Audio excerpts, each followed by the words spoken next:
I now call the March 10th, 2026 meeting of the Charlotte-Mecklenburg Board of Education to order. Seeing there is no opposition to any items on the agenda is adopted by unanimous consent. All right, tonight I'm proud to introduce my nephew, Joshua Andrews, a student from Cato Middle College, as our pledge leader. Joshua is a dedicated student whose favorite subject is English, inspired by influential teachers like Mr. Polishak from his time at Piedmont Middle and currently Mr. Highsmith at Cato. He's also an active contributor to campus life, especially through his work supporting student life events alongside Mrs. Donnell. Josh would like to attend North Carolina A&T, Aggie Pride, after graduation and major in political science. He wants to pursue a career in law or become a therapist. Josh loves swimming, following his favorite basketball team, the New York Knicks, collecting and building with Legos, hanging with friends, volunteering, and traveling. Josh is joined this evening by his parents, Nakia, Brian, and Sean, and his brother, Judah, along with family friend, Cedric. We also welcome Principal Michael Lee and Joshua's teacher, Mr. Highsmith and Mr. Donnell. If you guys could just raise your hands for me really quickly, please. Thank you. Right. Following the Pledge of Allegiance, Josh will share a short essay on perseverance. Josh, the floor is yours to lead us in the pledge.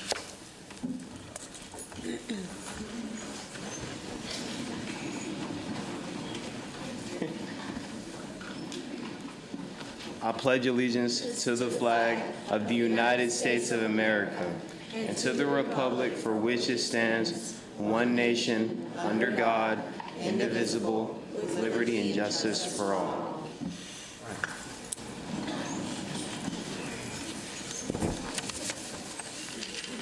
The floor is yours. And now for my essay. I'd like to speak briefly on the topic of perseverance. Perseverance means continuing to move forward even when things are difficult. Sometimes we face challenges in school, at home, or in our communities that make us want to give up. But perseverance reminds us that growth comes from continuing to try.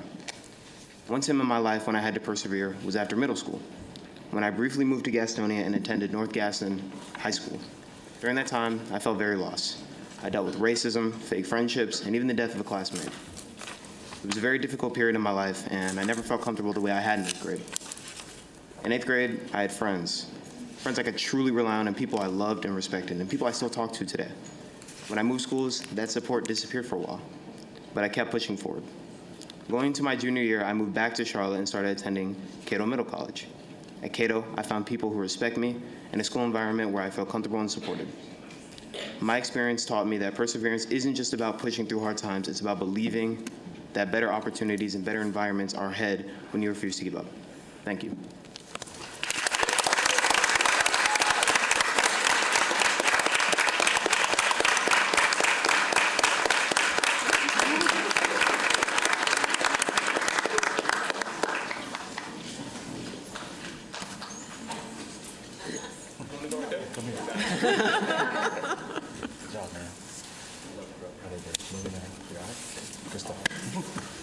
Good job. All right. Thank you, Josh. So I now turn to Superintendent to acknowledge our students from our Goal 3 Math 1 goal. Thank you very much. Members of the board, we are so excited to recognize students that are currently taking Math 1 who have shown tremendous growth towards being college and career ready. Students, I'm going to call your name. If you will please stand and hold your certificate, and stand for just a minute so our photographer can get your individual picture. And we ask the audience please hold your applause until I call all the names, and then we will congratulate all of the students at the end. All right, our first student is Amarcius Hood from Garinger High School. Amaya Frias Carmona from Harding. Andrea Sandoval, Garinger. Anthony Martinez, Valentine Ridge. Artixia Sanchez, Harding. Aurelia Bergamani, Palisades. Dana Ratina, Huff. Diarili Ramirez, Harding. Devania Washington, Julius L. Chambers. Doriana Mattia, Hopewell High School. Edlin Hernandez Garinger. Elaine Bennett Harding. Amaria Kennard, West Mecklenburg.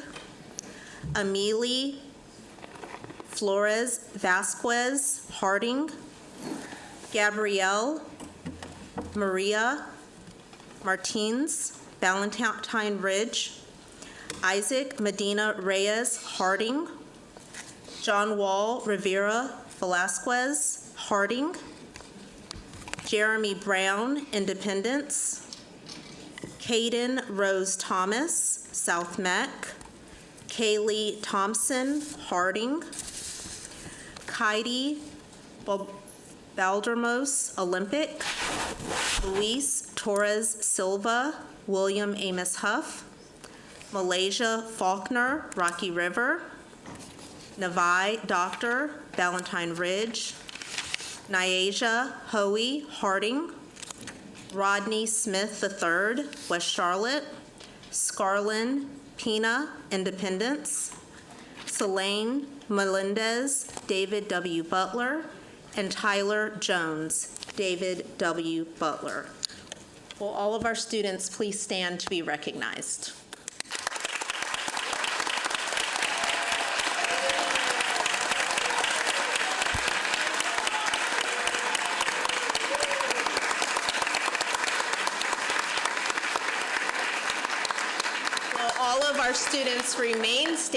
Students remain standing, and all of our staff members, principals, family members, please stand to be recognized.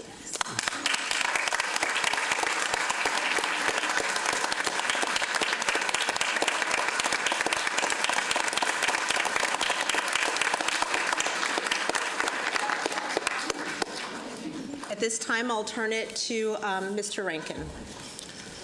I now turn to Board Member London. All right, good evening. Tonight we want to recognize 4 incredible students. 2 of them are here tonight, 2 were not able to be here, but I will make sure that I honor them as well. So we want to recognize 4 incredible students from South Charlotte Middle School and Providence High School. Recently, one of their classmates, who is also a neighbor, experienced a house fire. These students acted quickly and courageously, knocking on doors and windows to alert the family that their home was on fire and helping ensure that they were able to get out safely. I would like for Marquise Brooks and Samara Sherrod to stand, please, while I finish reading this.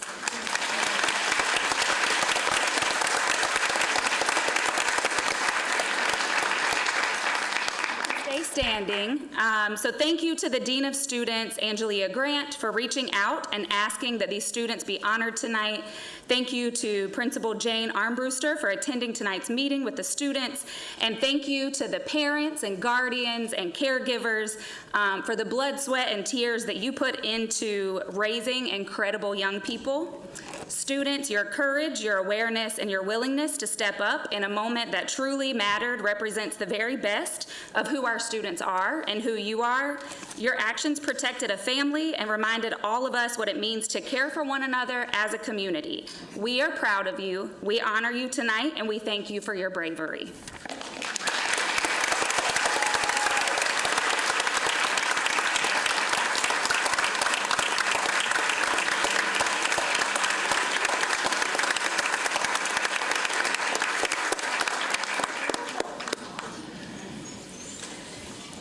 We'd like to thank all of our students for the incredible work that you do every day. Thank you so much for joining us this evening and allowing us to celebrate you and all of your hard work.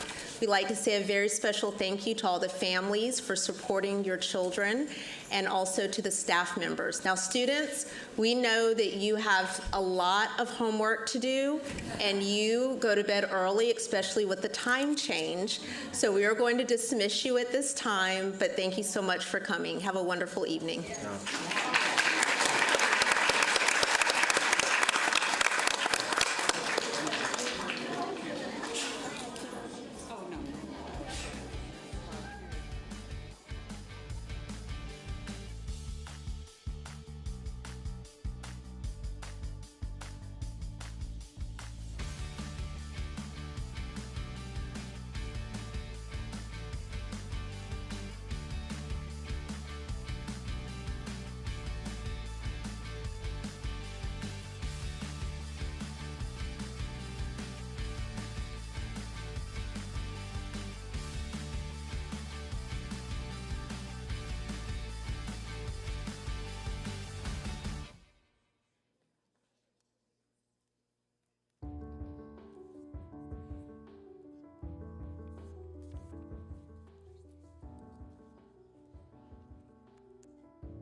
All right. It's now for a consent agenda item. Is there a motion to approve the consent agenda items? So moved. Is there a second? Second. Okay, all those in favor, please raise your hand. If you're on virtually, Chair Sneed, and could you, and Board Member Moderator Duval, could you say yes? Yes. Yeah, I'm assuming you said yes, so it's unanimous. All right. All right, it's now time for our public engagement. Yes. All right, we heard you. Thank you. So now it's time for public engagement. So we go to the first reading of modifications to policy B-POL, political solicitations in schools. I turn to Board Member Charlita Hatch as a member of the Policy Committee. Thank you, Mr. Chair. This is the first reading of the proposed modifications to policy B-POL, political solicitation in schools. The proposed modification creates a new exception regarding visits of elected officials during school hours in the calendar year of their election. The exception permits the superintendent or their designee to approve a North Carolina legislators in-school week event once per year that allows for members of North Carolina General Assembly to participate. The Policy Committee met and considered these modifications at our March 5th, 2026 meeting and voted to recommend fast-tracked approval by the full board. Thank you, Dr. Hatch. It's now time for the public hearing. Since there are no speakers, I now declare this public hearing closed. It is now time for the public comments, and the rules for a public comment are as follows. Only speakers who have timely signed up for the public comments are eligible to speak. Speakers are not permitted to read statements or speak on behalf of someone else. Responses to questions or engagement between speakers and the board or individual board members do not take place during this comment period. Each speaker will be called to speak one at a time. Each speaker will have a maximum of 2 minutes to address the board. Each speaker may speak on any topic of their choice except individual student or personnel matters, since these matters are confidential and not appropriate for public comment. For these matters, the board encourages you to contact the appropriate department, staff member, or our board office. Speakers are encouraged to share comments or criticisms, but should avoid personal attacks, accusations, threats, and insults. Speakers should also refrain from revealing student names or sharing personal addresses, emails, or any other identifying information. Profanity or other inappropriate language will not be allowed. The board reserves the right to cut off any speaker who violates these rules. As I call your name, please come to either podium and please speak in the order that I call you. So the first name would be Caitlin McDonald and Diamond Johnson Hannon. Just come down right here, one at each podium.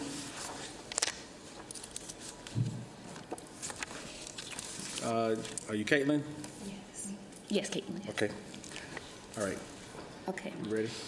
Good afternoon. My name is Caitlin McDonald, and I am a senior at Olympic High School. I also serve as the Student Government Association president. I want to begin by saying that I'm not here to call out individuals or create problems. I'm here because I care deeply about my school and am asking for help and attention for Olympic High School. My connection to Olympic is personal. I am the third generation of my family to attend this school. Olympic High School has been an important place for many students and families, and has the potential to be a great school. However, in many recent years, I have watched our school face increasing challenges that have begun to affect the daily experiences of students. From my perspective, I see where attention and priorities are placed. I interact with students, staff, and school leadership, and I hear the concerns students talk about every day. Unfortunately, many of the issues that directly impact students are not receiving the attention they deserve. Our school is currently rated as a C school, which is the lowest rating we have received in recent years. That alone should signal that it's time for us to take a closer look at what needs to change. Our school often prioritizes things that should not come before education. Too often, the focus is placed on sports, trophies, appearances, and status instead of the academic environment and daily conditions students experience. Athletics and school pride are important, but they should never come before the safety, learning conditions, and well-being of students inside the school. At the same time, there are serious faculty concerns that deserve immediate attention. Throughout Olympic High School, there are areas with rust and mold developing, open ceilings, broken stairs, dirty bleachers, and exposed wires. Some of these wires have already sparked, which could potentially lead to fires. These are not conditions that should exist in a school environment, and they should not be treated as a low priority. I believe there are solutions that can help improve these issues. First, I respectfully ask for the district to conduct a full faculty review of Olympic High School so that these concerns can be properly documented and addressed. Second, I believe there should be a greater investment in building maintenance and classroom environments so that students and teachers can focus on learning rather than worrying about the unsafe conditions. I would like to end by respectfully asking the CMS district to visit our school, observe these conditions firsthand, and help us make a meaningful. Thank you.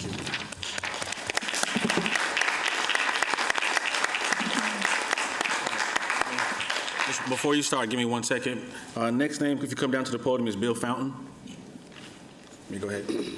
Good evening, Dr. Hill and members of the board. My name is Diamond Johnson. I'm a school social worker serving 3 schools, one being a Title I. At the school, I'm the only support staff there. No school counselors, and I am not even there full time. So when I describe my day, understand that this happens across 3 campuses.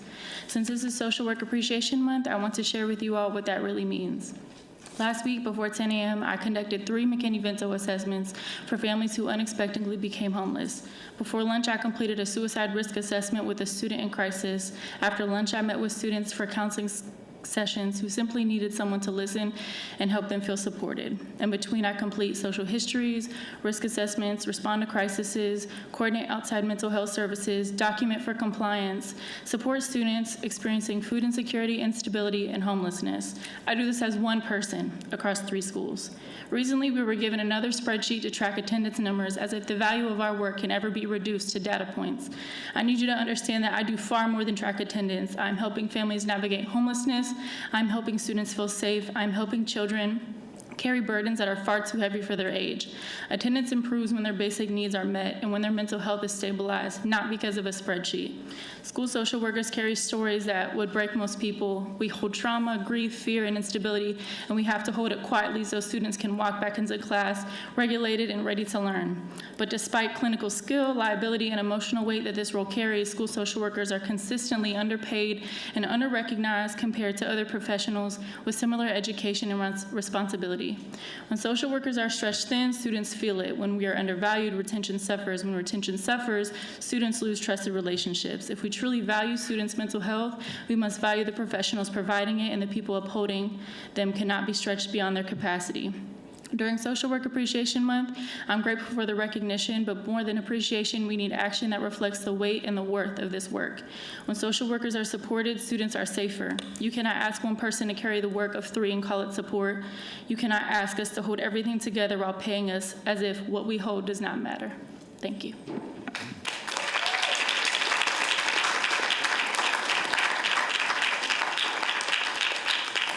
Is Kendall Hoke present? Kendall Hoke? You come down, that'd be great. Okay.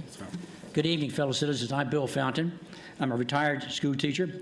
If CMS's true goal is to improve the educational outcomes of all students, then why persist in these harmful practices? Number 1 is you issue iPads to get grades K through 2 and Chromebooks to grades 3 through 5.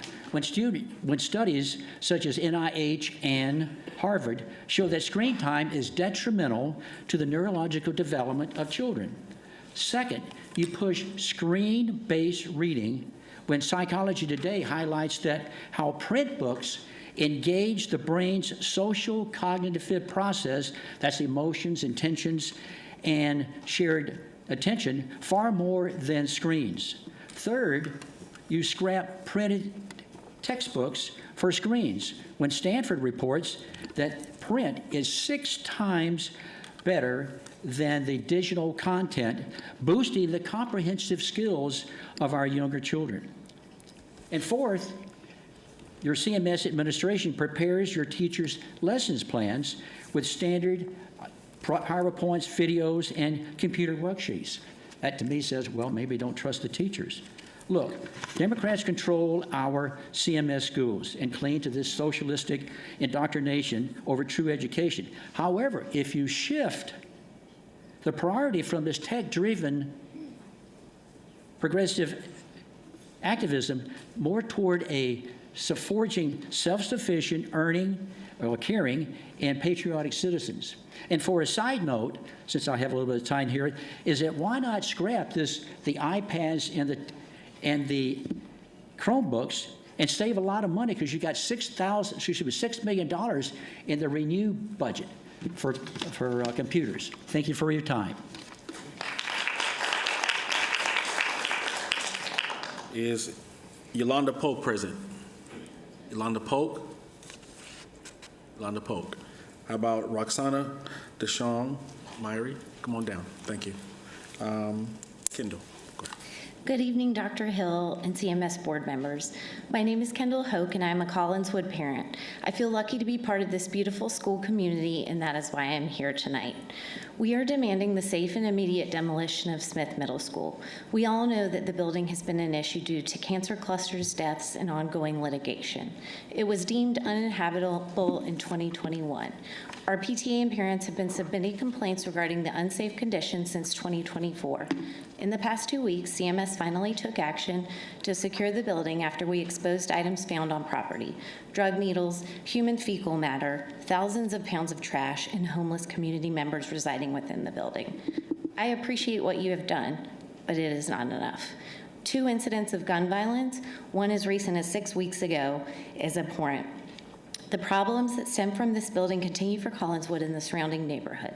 The fence that we were told was too expensive years ago to build to protect our children from the fast and reckless traffic on Tyvola suddenly went up in the week that we went to the media with no mention of the cost.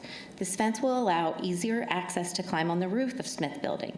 This was already happening without the fence, and we've reported it to officials numerous times. In that same vein, we are still awaiting traffic safety measures for our buses, playground, and pedestrians. These 2 efforts go hand in hand. Demolishing Smith is a step toward better safety measures that tie into a county park, a protective fence, and a pedestrian crosswalk. Repeated efforts have been brought forth by our PTA over the past 6 years without result. We are all aware of the historic $2.5 billion CMS bond referendum that passed in 2023. As a taxpayer and someone who voted specifically to fund this, I feel confident that $2 million can be found for demolition to ensure the safety of our children. It is only a matter of time before a student or teacher is harmed. Not an if, but a when. $2 million may seem steep, but for a moment, consider what a lawsuit would cost should injury occur feet from our school. You own the building, now please own the problem. Demolish Smith Middle School. Thank you.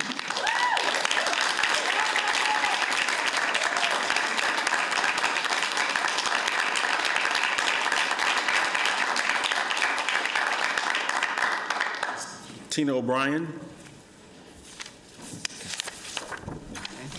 Good evening. My name is Roxana DeShong Myrie, and I'm here to speak about the negative impact of the corporate tax going to zero. This will have a huge negative consequence for many communities, both urban and rural. Many politicians usually only speak about the potential jobs and don't really focus on other areas. One will be a huge revenue loss for public services, which will equal $2 billion. This loss of money will devastate education funding and further underfund schools and teacher pay. Rural areas will also be affected with eroding the state's general fund, which is the primary source for roads, bridges, and broadband needed for critical public services. You can look forward to a multi-billion-dollar backlog in school repairs and construction, as well as sales and property tax pressure. At the end of the day, it is estimated that over 90% of the benefits from North Carolina's corporate tax elimination will flow out of the state or internationally to shareholders rather than to being reinvested locally, not to mention the reality of limited job growth already affecting communities. Thank you.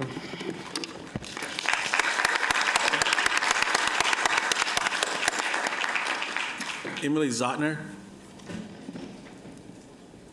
Let me go ahead. Good evening. The Smith Center has been abandoned for 5 years on the same parcel of land as our wonderful K-8 school, Collinswood Language Academy. It was shut down because it was unsafe. Staff were moved out due to asbestos and health concerns, yet the buildings remain unusable. In 2023, Charlotte voters approved a $2.5 million CMS bond for school construction and maintenance. That taxpayer investment was a promise, and we're here to ask you to fulfill on that promise. I'm a Collinswood parent, a PTA member, and a neighbor who lives across from Smith in the Madison Park neighborhood. What is happening there is unacceptable. We appreciate recent CMS actions to board up the buildings, install a fence, and add CMPD patrols, but we're left with wasted land just 40 feet from where our children play recess, and we've been in limbo too long waiting for action. Recently, we polled parents and neighbors and agree on a solution that also supports the city and county's livable MEC plan. That land should become green space for students and the community, a park, recreation, shaded walking areas, athletic fields, not commercial development, not more condos. A public good that reflects the values of a school system committed to healthy learning environments. Charlotte is losing green space and trees at alarming rates. More than 1,000 acres of tree canopy is gone since 2018. Green space reduces flooding, combats urban heat, improves air quality, supports mental and physical health. It is not a luxury, it is a necessity. And in one of the busiest, noisiest corridors of the city, it's exactly what our students deserve. Transforming this land offers another critical opportunity that aligns with the Charlotte Department of Transportation's Vision Zero plan, traffic calming and safer access for school buses, walkers, and families. Tyvola is among the busiest, most dangerous roads near any CMS campus. By reimagining this property as green space, you can also create room for safe bus routing, improved drop-off zones, shaded pedestrian and bicycle paths, and buffers that protect children from fast-moving traffic. This is an urgent safety upgrade, not an optional one. CMS has shown that this is possible. At Pinewood Elementary near my house, you maintain shared-use land that features a school and a thriving neighborhood park. You have the authority and the responsibility to do the same here. The Smith buildings need to come down, and this land needs to be transformed into green space. It's already been 5 years. We're asking you to act now. Thank you.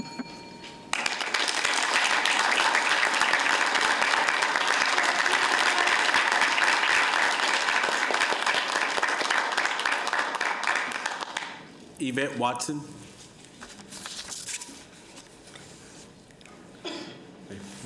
Thank you. Good evening, Dr. Hill and members of the board. My name is Emily Zotner. I'm a parent of kids who attend Collinswood Language Academy. I want to echo Tina and Kendall. The Smith building must be demolished. It's uninhabitable, and parents have raised concerns about this for years. Only recently did CMS take meaningful, though temporary, action after we exposed the situation in local media. Used needles, human waste, mountains of trash, and people sadly living in this unsafe structure. We appreciate the recent steps CMS has taken, but they are not enough. Police have responded to multiple reports of gunshots. This is happening steps from a school campus. The historic $2.5 billion CMS bond passed in 2023 was meant to improve school facilities and safety. Being told there is no funding to demolish a dangerous structure next to an active school simply just doesn't pass the common sense test. But demolition is just step one. CMS's plan to sell this land to a developer is deeply flawed.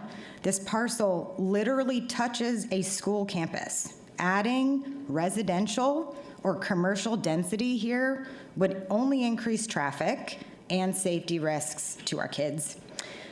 Yes, there may be procedural steps around who has the right to purchase the land and how, but process should not be an excuse for a lack of vision or come at the expense of children's safety. CMS should lead the conversation with Met County and the city about the best public use of this property. Charlotte faces a well-documented shortage of park spaces and youth athletic fields compared to peer cities. This property could become both a protective buffer for the school and a valuable community asset.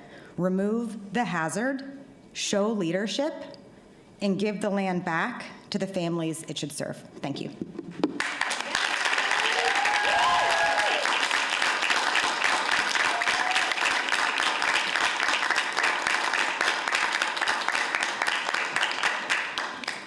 Brian Tate. Good evening, Superintendent Hill, board members, and all in attendance tonight. My name is Yvette Dyson Watson, and I'm the School Social Work Manager for Charlotte-Mecklenburg Schools. We currently support all of the schools in our district operating on an itinerant model with approximately 132 social workers that serve as generalists and MCV social workers. During the first full week of March, each year we celebrate School Social Work Week.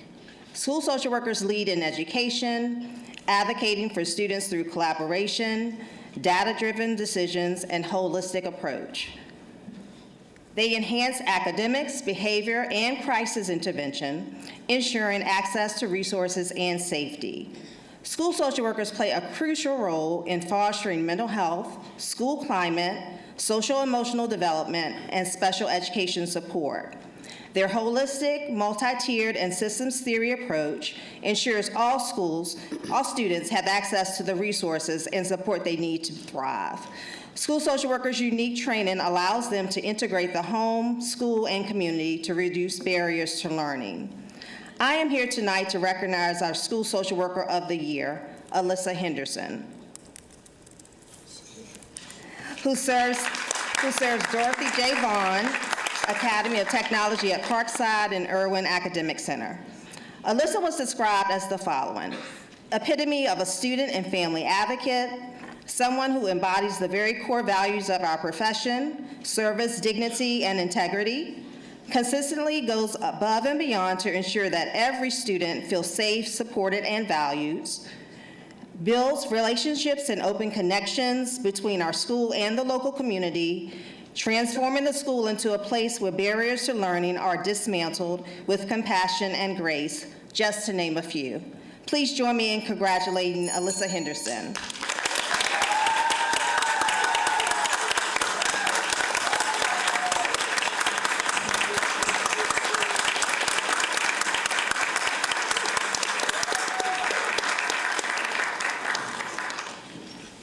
Thank you.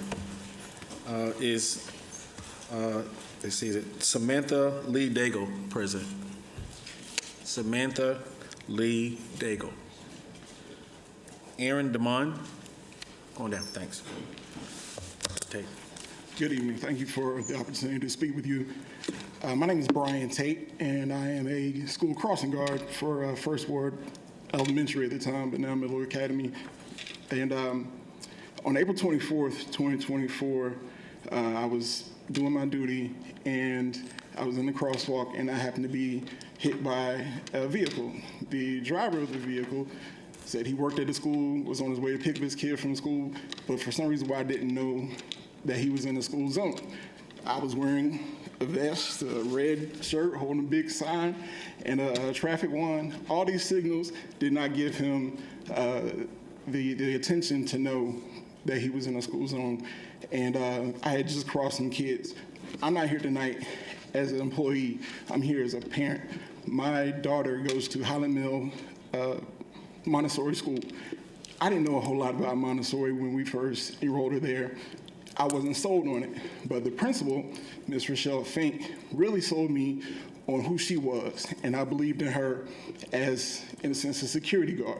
Just like I take pride in the kids that I cross the street with, she takes pride in every student at Highland Mill. She has decided to leave. I was coming here tonight thinking there was a way to try to affect that, but I got some information that says she's okay with this. But what I'm asking of you as a board or as a school board is to make sure that the next principal that you hire has the opportunity and ability to continue on the legacy that Ms. Fink has started. One of the things that I still deal with on a daily basis is the pain for when I was impacted by the car. Even walking over here was hard. We always have impacted by a lot of things. I was impacted by my elementary school principal. Please allow the impact of the next principal for Highland Mill to continue on like Ms. Rochelle has. Thank you for your time.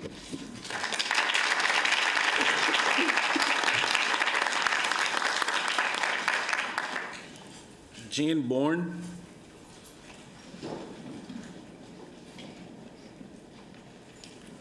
Jen Bourne here? Oh, yeah. Okay, thanks. All right.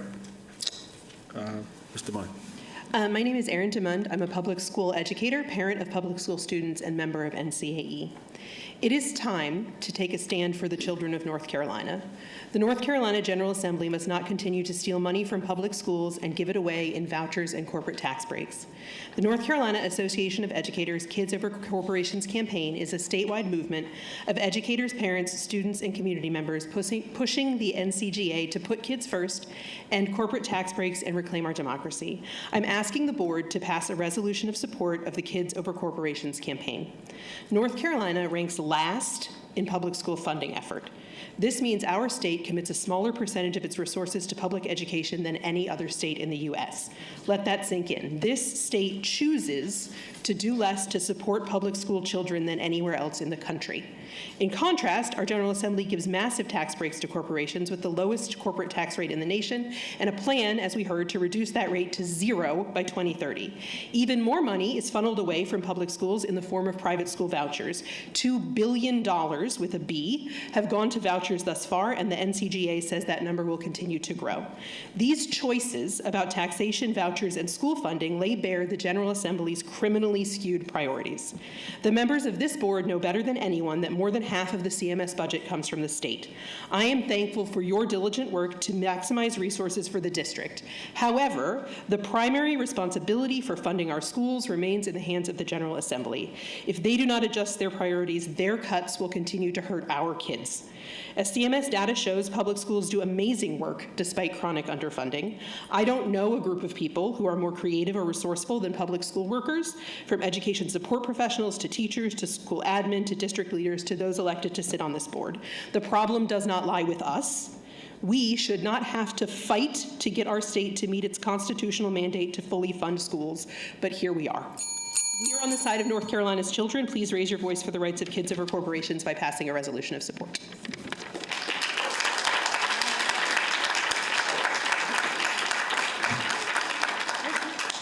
Julio Campos. Okay, it's born. Good evening. Thank you for providing the opportunity to speak. I'm a parent of 2 students in CMS. I'm not a customer, and my children's school experiences are not commodities. CMS is not a business. It is a human services provider and should conduct itself accordingly. I'm standing here today on my own behalf and at the request of staff members who are too fearful of retaliation to speak out. That is the professional culture. Last week, K-8 principals were directed to do the following. Between now, I'm assuming this isn't news. Between now and the end of the year, the kids have 10 what we could call big tests. MVPAs, iReady Math and Reading, mock EOGs, actual EOGs, all of these tests disrupt a significant portion of the instructional day. Mock and actual EOGs basically take the whole day. So just those are 4 to 6 days of lost instruction, depending on grade level, but my children are in 5th grade and 8th grade, so they both have 3 EOGs. 8th grade has 1 additional day of NAEP on March 19th. There are 58 school days left. 10 or 11, if you're in 8th grade, have long tests on them. That's 18% of the remaining days of school this year. In addition, there are the regular mid and end of unit assessments that are part of the curriculum. Each quarter has roughly 3 units in math, science, and ELA, so that's another 5 to 6 days per subject of testing, or 18 additional tests. Those 18 additional tests, while not disrupting more than the class period in which they are given, account for 30% of remaining school days this year. That's 50% of the days will be spent on testing. Collecting data doesn't matter if there's no time to teach. Kids only have so many days of give it your all in them, and they aren't going to have any left with this amount of testing. The end of year iReady has been made optional for the district, and yet schools have been told that they will be opting in. I'm asking you to please hold leaders accountable for the quality of these next 58 days of school for children. If anyone is a customer, it is them.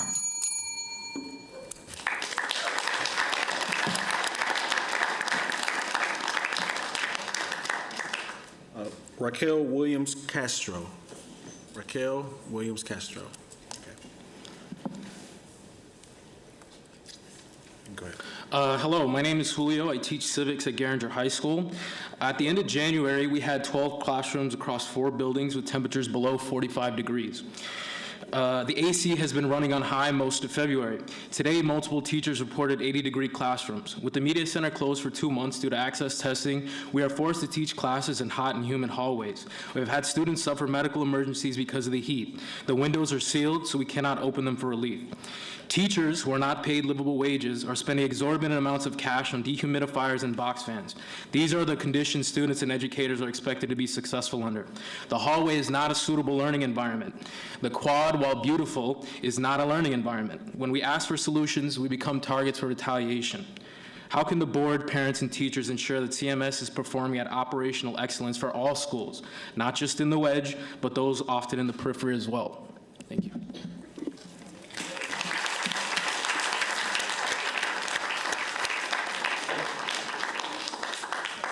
Stephanie Jasmine.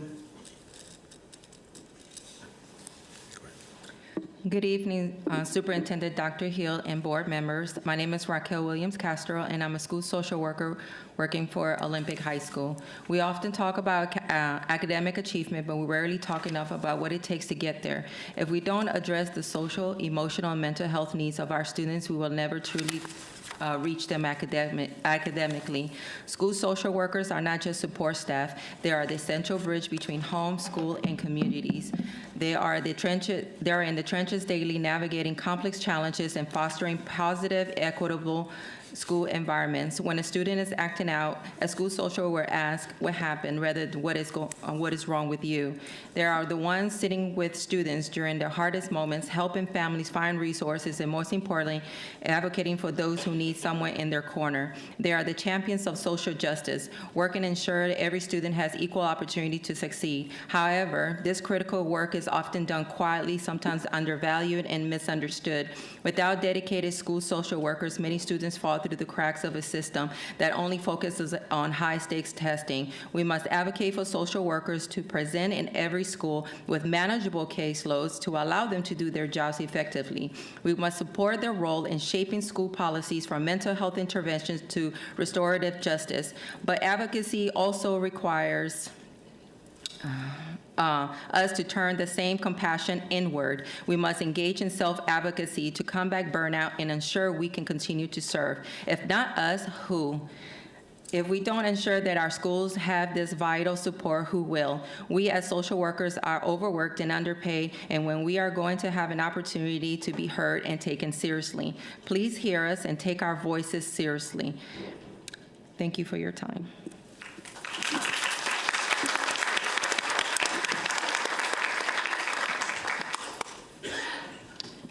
Good evening, Dr. Hill and members of the board. My name is Stephanie Annette Jasmine, and I'm a school social worker with Charlotte-Mecklenburg Schools. I'm speaking today regarding the district's strategy around chronic absenteeism. While I appreciate the emphasis on outreach efforts such as home visits, phone calls, and conferences, I believe we must address a larger systemic issue. School social workers are currently being underutilized in ways that limit the district's ability to meaningfully reduce chronic absence. School social workers are not attendance clerks. We are master's level trained professionals, many of whom are clinically licensed or actively working towards licensure. We are trained to provide therapeutic intervention, crisis stabilization, and barrier reduction within school settings. Chronic absenteeism is rarely a compliance issue. It is a symptom. It reflects untreated trauma, mental health needs, literacy gaps, housing instability, transportation barriers, and other systemic challenges affecting students' ability to attend school consistently. If the district is committed to improving attendance outcomes, the strategy must move upstream. First, the district should expand flexible learning pathways, including night school, literacy acceleration for students with interrupted education, and expanded online options for students experiencing homelessness or transportation barriers. Second, we must leverage the clinical capacity of school social workers by providing protected time for short-term therapeutic interventions and strengthening supervision structures for those pursuing licensure. Third, the district should review qualitative data gathered during student exit interviews, withdrawal processes. Social workers regularly hear why students disengage, yet this insight is rarely analyzed at the district level to inform policy decisions. These strategies are not only student-centered, they are also aligned with improving the district's long-term attendance outcomes, graduation rates, and overall student engagement. Attendance improves when we address the barriers students are facing. School social workers are ready to help lead those solutions. Thank you for your time and your continued commitment to the students and families of CMS.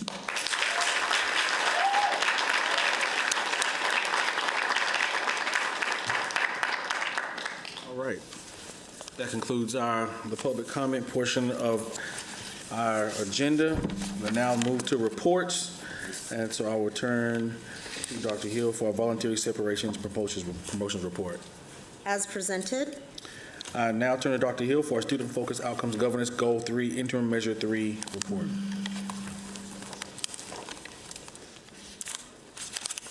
Thank you, Vice Chair Rankin.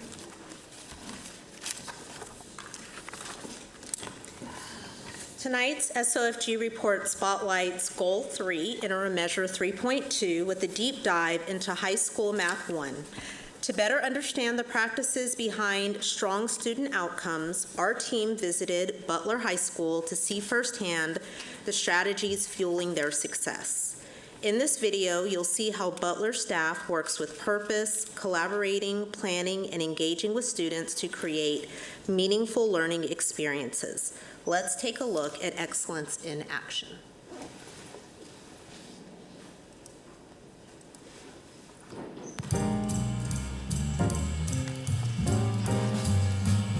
We have cool downs, which help me a lot because then the teacher, she goes over it after and she explains it better than how I understood it.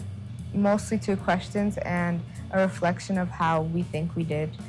And then after we submit it, she goes over it and she explains it, and then I know what I did wrong and what I didn't do. I can have one-on-one talks with my teacher about my grade and proficiency with assignments, rehearsed grades, prepared grades, and perform grades, and tests, and assignments that they give out, and homework. With the group activities, so we're set in tables of 4, and we have our own partners. It's either in front of us or beside us. And we have just group activities, and they make sure that we're all being included and that we're all just working together and that nobody is left alone. And we can ask each other questions, and that's helped me a lot.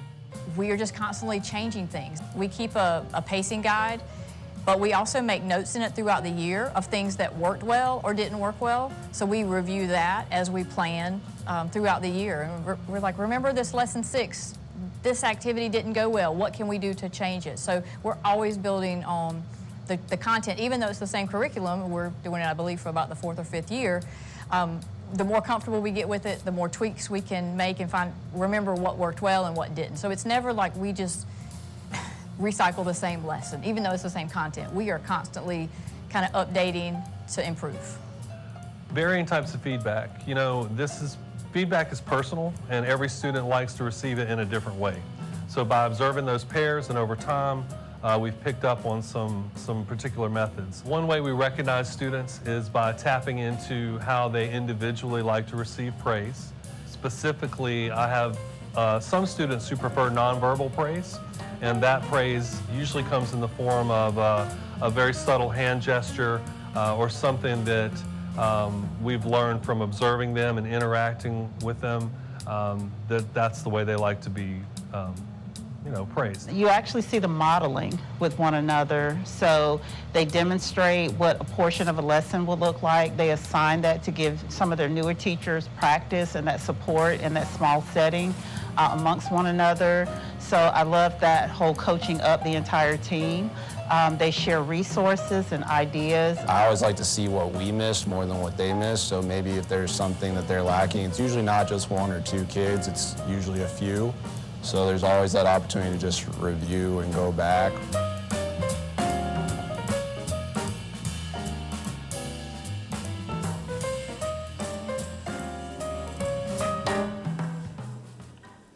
We'd like to thank Dr. Reeves and the team at Butler High School for sharing their examples of excellence. And I do want to point out that while we highlighted Butler High School tonight, that's just a glimpse into the hard work our schools are doing every day. So good evening. This monitoring report is focused on Goal 3, Interim Measure 3.2. This 5-year goal is to increase the percent of students scoring college and career ready.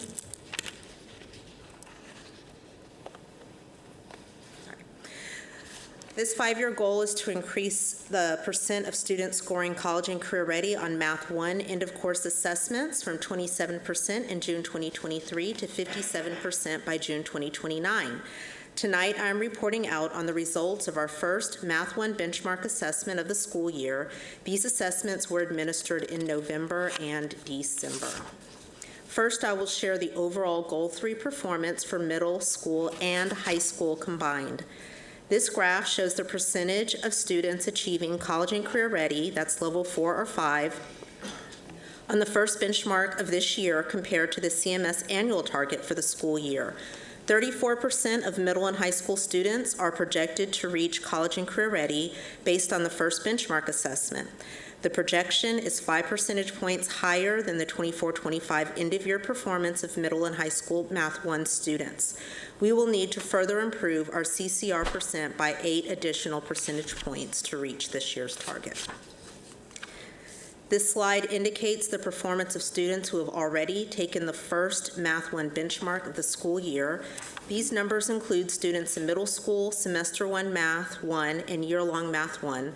High school students who have just started Semester 2 Math 1 are not included here. And you see here that we have 588 students to get to the goal.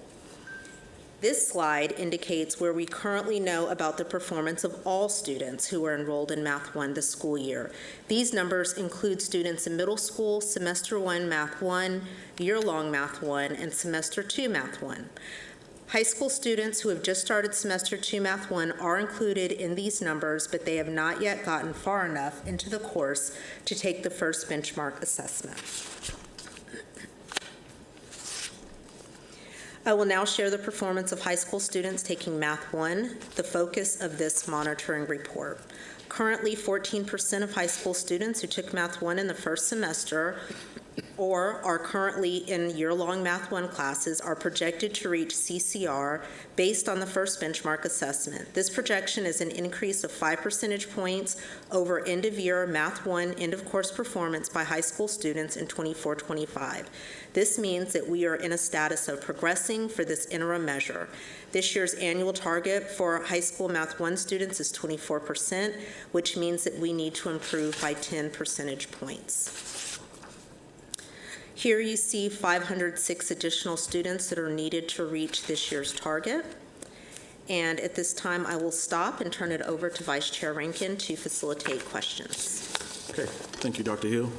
So now board members will follow our usual, starting with our backwards-facing questions. So anyone have backward facing? Okay. Yes, as I look at page, I think that's page 10, and we look at, we have 24% we're trying to reach as our target. That's 10%. Can we get there? Why not? And then as we look at the 506 students that's needed on page 11, what strategies? Because that 10% is quite a bit to reach this year. Thank you, Ms. Shipp. So yes, 10% is a Herculean task for us. And at the same time, we know it's extremely important. The board has set high goals. However, we know that this is possible because we had 620 students who were grade level proficient on the 25-26, so this year, MVPA, the first benchmark Math 1 assessment. So if we know that we had 620 students that were already grade level proficient, it is absolutely possible to move those students from a level 3 to a level 4 or 5. So there are several things that we've done looking back in terms of to be able to support this. So one of the things that we heard from our teachers in our schools last year was the number of benchmarks that we gave. And so we reviewed that. We went back and worked with the assessment company, and we've reduced the number of assessments that students take. MVPA assessments. However, what we did do is the midterm assessment that students take for Math 1, we aligned that to go into Mastery Connect, so teachers are able to track those standards to see how students are doing, even though they're not taking 2 official benchmarks per semester like they were. So as you can see on the screen here, this is a look at the benchmarks that students currently take. As you see, there's 6 different courses or the way that we deliver Math 1, of course, focusing on tonight, we're just taking a look at high school, the Math 1 that they took the assessment in either November or December. Follow-up? Yeah, follow-up. As a follow-up, what challenges at what grade level are we really struggling to move? For example, 9th graders. and how they come to us after 8th grade. Can you repeat the question? What challenges yes. are we working towards when we see certain grade levels that are really challenged, that are real struggling to move and make that Math 1 go? Sure. So all the students that we're talking about tonight are in Math 1. Most of those students are in 9th grade. So we don't really look at, for high school Math 1, we're not really focused on what grade level they're in, but the course. But to answer your question specifically, the thing that we are focused on the most right now is making sure that students keep their place in line or move forward. And so here that you see what we have done this year, these are examples that you see up on the screen of actual students, and what we've done is gone back and taken a look at assessments that students have taken, I believe from 5th grade math all the way up. And so what we are noticing is that we have some students who have been non-proficient on all of their end of grade math assessments for quite some time.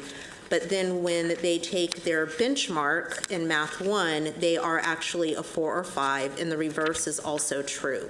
So digging into this level of data has really helped our schools know exactly where students are, where they've gone, and also where they need to go. But placing heavy emphasis on if students in the past have been proficient, we really need to make sure that we're having a high level of expectation and pushing those students to make sure that they're college and career ready, and students that have not been proficient in the past, they also too can be college and career ready. But the strategy that you would work with a student that's never been proficient, of course, is a little bit different than a student who has been grade level or CCR in the past.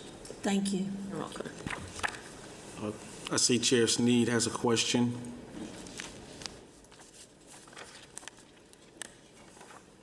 I do, thank you. This is related to slides 10. It's like slides 10 and 11.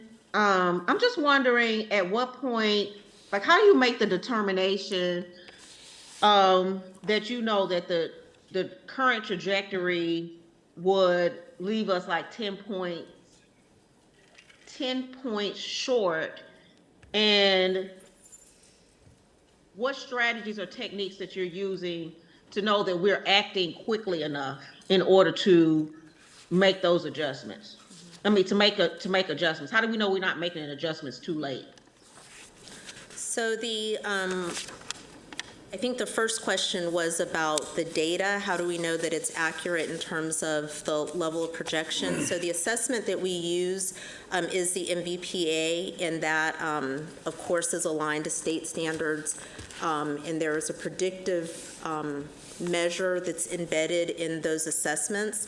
Now, what I will say is if the assessments are not given with the time, how can I say this differently? For example, if MVPA says that we should be giving 2 benchmark assessments for Math 1 in a semester course, and we locally make the decision that we're only going to give 1, of course that's going to change the predictability of that particular assessment. Does that make sense? But we've made local decisions because we felt like we needed to not have as many assessments, so of course that takes it off a little bit. But it is a predictive measure, and it is something that we are using. How do we know that it is accurate? Because we've used it last year and we've used it this year as well, and we also can point to math students that took Math 1 first semester. We already have those results. We can't release those results because they're not certified by the state, but we do know that we outperformed our projection for first semester math from the MVPA. The second part of your question, when you were asking how do we know that we're not acting too late, on slide 15, normally you all see the bricks of the theories of change, and we talk specifically about strategic adjustments. However, this goal is one that needs more than just strategic adjustments. So the work that is currently in play, as recently as 2 weeks ago, our data and analytics team, specifically Ryan and Derek, met with every single principal one-on-one. And in that meeting, they went through the spreadsheet that I showed you just a minute ago, and they identified students that needed to keep their place in line, meaning they were already a 4 or 5 in 8th grade math, or they needed to move from being a level 3 to a 4 or 5, or students who were non-proficient that obviously we want to move at a minimum to a 3, but to meet the goal of 4 or 5. They use a process that we've kind of picked up that's called name and claim. So they name and claim the students by roster, pointing to exactly what those students need. And then they also have identified what specific strategies are needed for the students at their school based on their context. So basically what you see on this screen are some of the things that principals entered, the things they were going to do to impact change. In addition to that, our specialists have also received the same information, so they are working very closely to support the principal, the instructional leaders, and the teachers in enacting these strategies that they've listed. They're doing walks, they're doing PLC meetings, and then also in some instances, some co-teaching. The other thing that I will add is that this is kind of going forward, but it goes along with it, so I'm going to go ahead and say it. Last Friday, we launched for the next several weeks, our specialists will be in schools. This week, they're focusing on planning. They're taking a look at the data analytics, planning and logistics, and they're going to be in classrooms every single week from now until the end of course test, which is 9 weeks. And when they're out there, they're going to be doing several things. They're either going to be co-teaching alongside the teacher, they're going to be doing small group instruction, or they're going to be pulling students one-on-one. And then every single Wednesday, they go back to look at what did we do, did it work, is it making a difference, and if it's not, what do we need to adjust to support either the teacher, or what do we need to do to support the students, small group, or one-on-one. So those are the things that we're doing, and those adjustments, if needed, will be taking place every single week to make sure that we're getting the students the support that they need. Michael's facing questions. Oh, actually, you got a follow-up? Yeah, I had a follow-up because actually that just led to my second question of looking backwards. And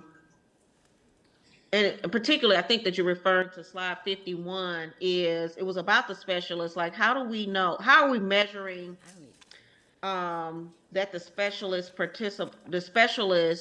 training, because it says that the specialists were on track, but some adjustments needed to be made. So how would you make that correlation between evidence that's showing that, that they aren't just completing the training, but it is actually having impact, and that the impact in those classrooms can be attributed to those specific specialists?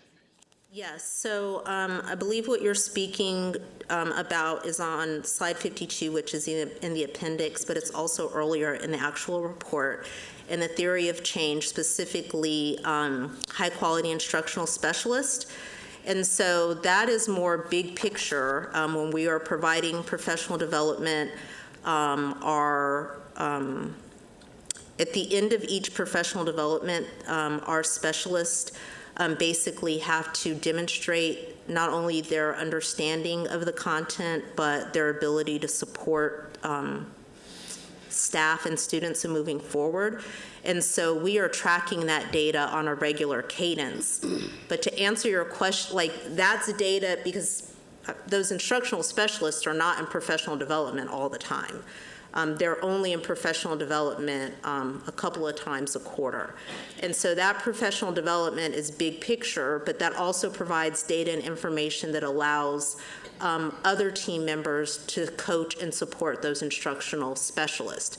In addition to that, our leaders, like our assistant superintendents of school performance, know the strengths and also the areas of need for those specific specialists. So they're really working to make sure that our specialists are paired up in supporting the right teachers or the right students. So for example, if we have instructional specialists that are really strong in a specific area, they're then being paired up with the schools based on what they need. And so they're, everybody, basically everybody has a coach. Everybody's getting coached and everybody is receiving support.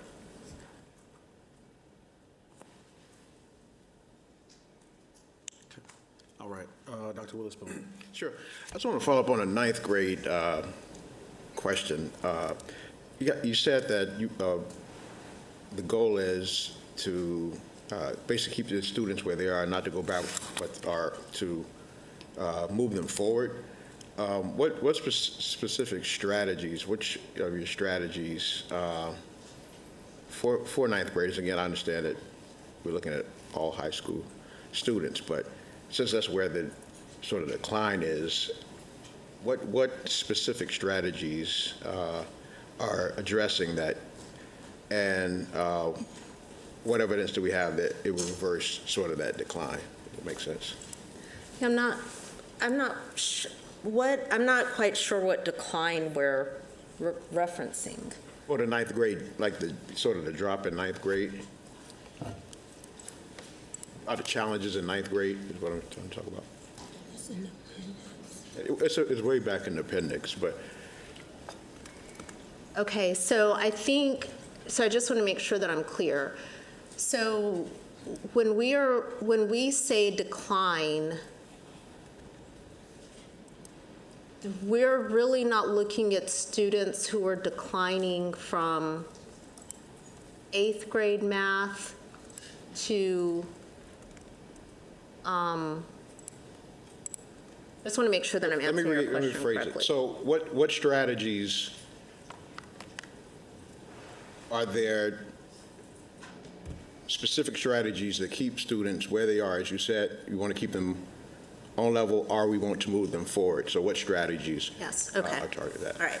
So yes, so a couple of things. Number one would be knowing exactly who those students are, because we can't teach students if we don't know exactly where they are. The second, so one would just be knowledge and information of knowing every single student. The second piece would be not only knowing where those students are, but taking a look at both their in-classroom work, but also their assessment data to know what level of instruction they need. So they're all obviously receiving core instruction, but if they need to be pulled for small group instruction to work specifically on specific domains or specific objectives, or if they need one-on-one support. The other thing that we're doing to support the adults is to help them understand that assumptions can't be made about students who are ninth grade who are in Math 1. It is developmentally appropriate for kids to be in Math 1 in ninth grade. We talked last time about students in middle school who are taking Math 1. Those would be advanced students. But it's totally developmentally appropriate for kids to be in Math 1 in ninth grade. But knowing where those students have been, for example, like I said, what we have to be really intentional about is if a student comes leaving 8th grade as a level 4 or 5, we need to make sure that we're differentiating the instruction to make sure those students are excelling and not really just teaching to the middle, because students aren't going to grow to where they need to be unless we, A, know where they are, and 2, are providing specific instruction based on what they need. The other thing that I do want to point out kind of goes back to the response that I gave to Chair Sneed, is in order to support this, we have 3 teams that are really working together like a triangle. So we have the data analytics team that's pulling the data and saying, there are some gaps here. We have students that, this, that, and the other. So we have that team. The other thing that they're taking a look at is the test specifications. And the reason that's really important is it outlines what strands are heavily weighted. And so we have to make sure that our instruction is balanced in terms of what the assessment's going to be looking for. We teach the entire standard course of study, but if geometry, and I'm just making this up because I don't know it by heart, but if geometry is not heavily weighted, but we're spending excessive amount of time on geometry, that means we're not spending enough time on something else. So the data team is pulling that information. Then we have the instructional specialists that I already talked about that are in supporting groups of teachers during planning, co-teaching, small group or individual. And then we have the instructional supervision, which would be our assistant superintendents. So all three of those teams are working in tandem to make sure that we're providing both strategy and support in order to move students where they need to be. Thank you. I have a question, backwards question before we go to forward. Looking at slides 13 and 14 in comparison to slide 15. So 13 and 14 are more of our district level bricks that we focus on, but then we have slide 15, which seems more school-based. So can you talk through how those two are connected and how they attributed to the data that we see in the previous slides? Yeah, absolutely. So yes, great question. So yes, exactly what you explained. Those bricks that you see are high leverage, overarching district-wide strategies that we are collecting data on constantly. We're monitoring, seeing the effectiveness of that. And those strategies are being applied to all schools. However, what we know specifically when it comes to Math 1 is that context matters. So what our principals and our teachers have said, yes, we're doing those things, but in addition to those district-wide things, these are things that we really need to focus on in order to move our teachers forward and also to be supportive of to move our students forward and be supportive of the teachers that are in the classroom. So that's what you see on slide 15. So to answer your question, we're monitoring at the district level, those top level things, we're collecting information on that. But this is just going a grain size deeper that's specific to the context of that school. And the folks that are assigned to those schools are monitoring this, and they're digging deep to say, these are the things. The other thing that I think is important to know is that not only did principals lift these things, that these are the things that they felt like needed to happen for the context of their school, but then that was further validated not only by the school team, but also the support of the other teams that I just mentioned as well.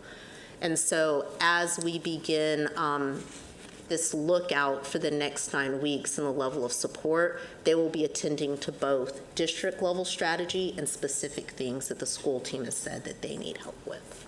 Just to follow up, so are the school-based strategy here that we see here, are those informing the district level, meaning are we shifting strategies based on the school level, or is this really just more so a gauge of finding out at the individual schools what's being done there, or are they being spread across the district? You're talking about just in terms of effectiveness? Yeah, like if the principals are providing this information, are those strategies being spread across the district as if they are a part of the greater district? Okay. No, they are not. All right. Okay. No, we have our district level. Now, when you say spread, they do share and communicate and go look and visit and all those type of things. But these strategies have been pulled out specifically germane to their school because, again, every school is different. I'll just give you a few examples. There might be a school that has a high concentration of teachers that are in their early years in terms of teaching, or they've never taught Math 1 before, or they are a residency or a lateral entry teacher. and then you might have another school that has a highly experienced teachers. So the district strategies can meet all of those needs. These are more the individual, it's almost like an IEP. Okay. Like, these are the individual things that they've said that our school needs. So we're not forsaking the big picture strategy, but we're also attending to these things, which we typically wouldn't share in a district level support, but the reason why it's included here is just to highlight the level of intentionality, highlight the level of response to the data, and also to highlight the voice that is at the schoolhouse that's closest to the work, honoring what they feel like they need to do to move the needle. No, I think it's beneficial to be a part of the report. Before we move to forward-facing, any more backwards? Okay, forward-facing questions. Okay, I'm going to go to Board Member Shipp and then Board Member Haynes. On page 13, in one of the bricks, we talk about family engagement. And I think one of the questions I always have is, how do we bring the students with us? Meaning it's so important that the students know where they are, what they need, and the help to get there. And how do we ensure that the families, parent and students, are together in understanding the parent reports or understanding where they are? And so that they are working along with the parent and along with the school to grow. What does that look like in terms of this piece? Yes, so our strategies for all the goals, specifically 1 through 3, are very similar in terms of the things that we're providing in terms of the reports of how they did on the benchmark, access to things that they can do at home based on the standards that they either excelling on. These are things that you can work on to deepen your understanding, as well as what they need to work on to improve. So it's a very similar strategy, not anything that's different, other than they do have access to videos that they're able to view. I'm just going to be honest, when my child took Math 1, had no earthly idea, like I had to go way back in time. So the videos are very helpful to parents, even if they can't support their student, they can certainly say, you need to watch this video because I know you need to work on this specific standard, watch this video, and then do your work. Thank you. Your follow-up? I do kind of.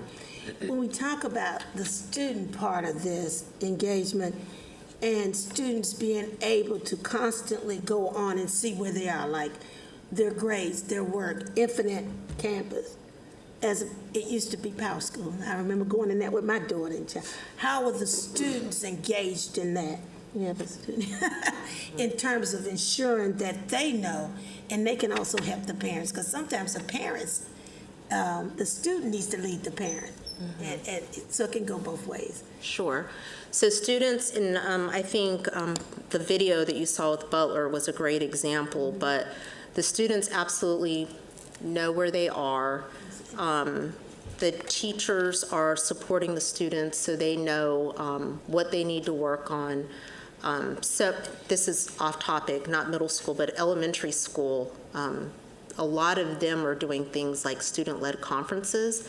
So students are taking ownership of their work. They know what they're supposed to be working on. They know what they're doing very well in areas that they need to improve. So we obviously have lots of tools for students to know exactly where they are, but the tools are only as good as the information that's put into the tools. So one of the things that our teachers do a really good job with, and when they do a really good job, is making sure that those portals are updated so students know where they are and what they need to work on. Thank you. Board Member Haynes. Sure. So I have the privilege of serving with some very brilliant board members who come to these board meetings asking some very solid questions. Up until now, I've kind of refrained from asking questions, but tonight I do want to ask a forward-thinking question, and that is there a reason why we don't track these numbers to students of low socioeconomic status? Is that a statutory portion of why we don't? And is there a possibility that we may start to really look at that? I know that we've had lots of successes here, and that's just a population that I'd love to see broken out. So we receive data on students from multiple different groups in the aggregate, and we receive that information at the end of the year. The reason why, so on state reporting, there is a code called EDS, economically disadvantaged students. So we receive that data for the big pick, like end of grade, end of course assessments, any of the state tests that we give. We receive that data not only for proficiency or CCR, but we also receive it for growth. However, you do not see EDS, economically disadvantaged, in these data sets because we cannot know the status of those students. That is a protected status that we do not have access to.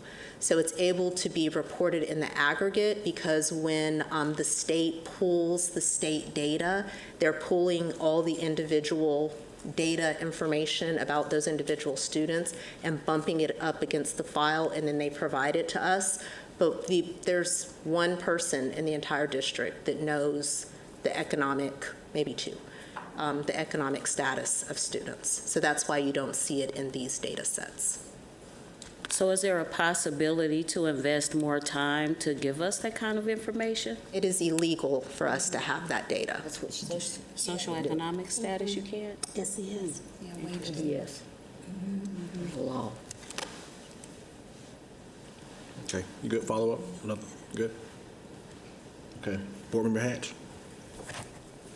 Thank you, Vice Chair Rankin. Dr. Hill, so of the strategies that we've kind of discussed, which I appreciate, the tutoring, targeted instruction, are there structural changes like scheduling of course sequencing or instructional time that might be necessary over time to accelerate the Math 1 readiness over long term? So I kind of understand where we are now, but just thinking about the two presentations from last board meeting to now, and also thinking about Dr. Witherspoon's question a bit too. Are there structural changes that might be on the horizon? Yes, so I can talk to structural changes that we've made, and there's the slide up here so you can see the 6 different ways that we deliver Math 1 for middle school and for high school. So what we've done is specifically for students, I'll start in middle school first, and then I'll go to high school.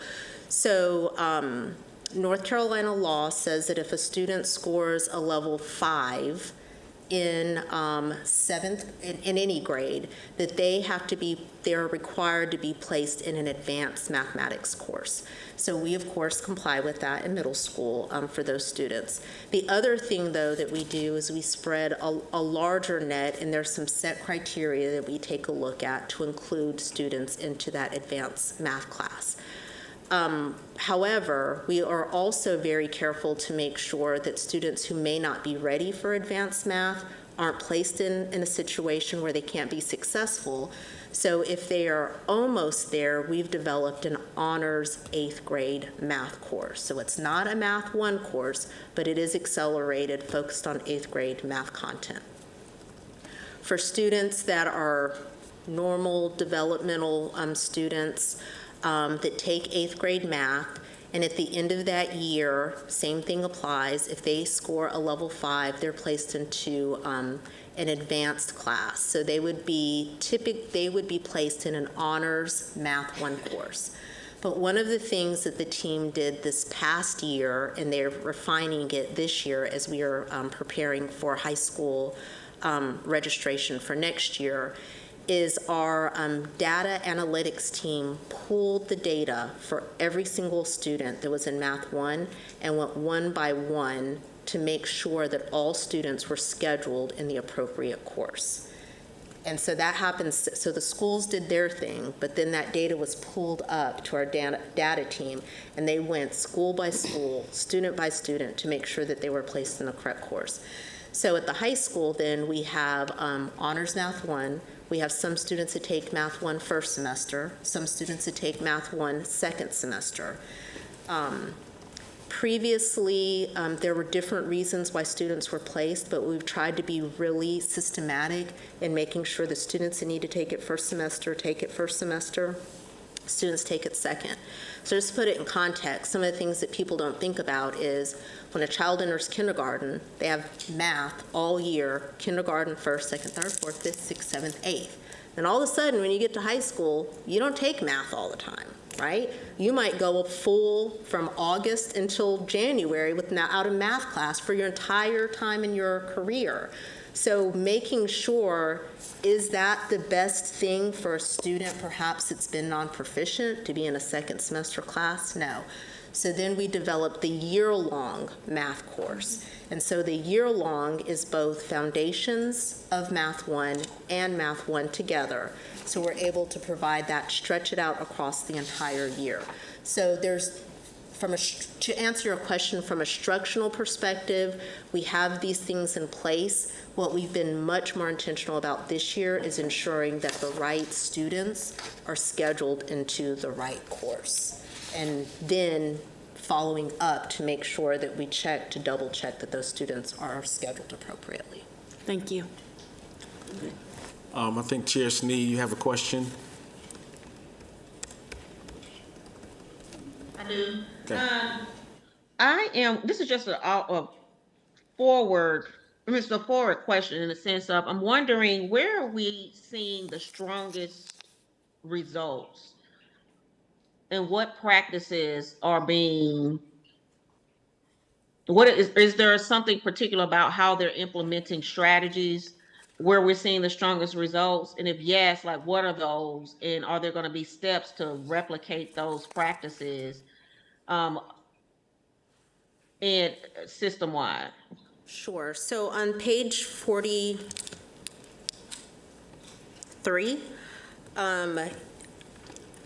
the research tells us that the highest leverage strategy that we can do is to have the very best teacher in the classroom every single day delivering great instruction. It's great for kids to develop the whole child, but also for their academics. So this is just a chart taking a look at their EVOS data, which of course is taking a look at how well students are doing when they're assigned to specific teachers. So basically what this chart shows is that the more experienced the teacher is, the longer that they are here, the higher impact they have on student achievement. So the strategies that we have around not only recruiting but retaining the best teachers is, I would say, the highest level strategy that, of course, we've not talked a lot about here. It's more broader, overarching, but is definitely the highest level strategy. One thing that I will add to that is when I first started as superintendent, 51% of the teachers that started in Charlotte-Mecklenburg schools did not go to college to be a teacher. So they went to college to do something else. That number is now at 60%. So 60% of our new teachers who come to us do not have a background in education. Well, we look at that in two ways. It's a strength, and we're really excited because people are making the decision, even though they didn't decide when they enrolled in college to be a teacher, they're deciding that that's what they want to do. They have different life experiences that they bring to the table, but we also know there's a huge body of knowledge that we have to coach into. And so we have a lot of intentionality around how we support those teachers, which is why when you look at the full theory of change, we start with the principals as the change agent, and why it's really important to have all of those bricks, the high quality specialists that are supporting the master teachers, the master teachers that are supporting the classroom teachers. All of those bricks don't work without the connective tissue or the mortar between them to make them all work. So, of course, the highest leverage strategy would be the high-quality teacher, but because of our current context, we have to have all of those strategies together that are actually going to impact change. Okay. Your follow-up? I just have a follow-up to that. You know, I definitely understand that concept in theory and looking at the data. Even when we're talking about, that applies to any of our SOFG reports. But I'm wondering specifically if we know more on a granular level where there are more successes. Does that make sense? If there are more successes at this particular school than another school, how are we replicating the magic sauce? Yeah, so I asked that exact question, and specific to Math 1, the schools that we're having the most success are the schools that we have the experienced teachers who have taught Math 1. The content is hard to teach. And so the schools that have the experienced teachers are the schools that are seeing more success. The schools that don't have the experienced teachers are seeing success, but they're having to layer on additional things in order to support the teacher, which is why I mentioned last year, if you will recall, at the end of the year, we had our specialists go out, but they were focused in all areas for our goals. The intentionality was around small group instruction or one-on-one. The thing that's changed this year is they're not only working with groups of students, but intentionally the co-teaching model.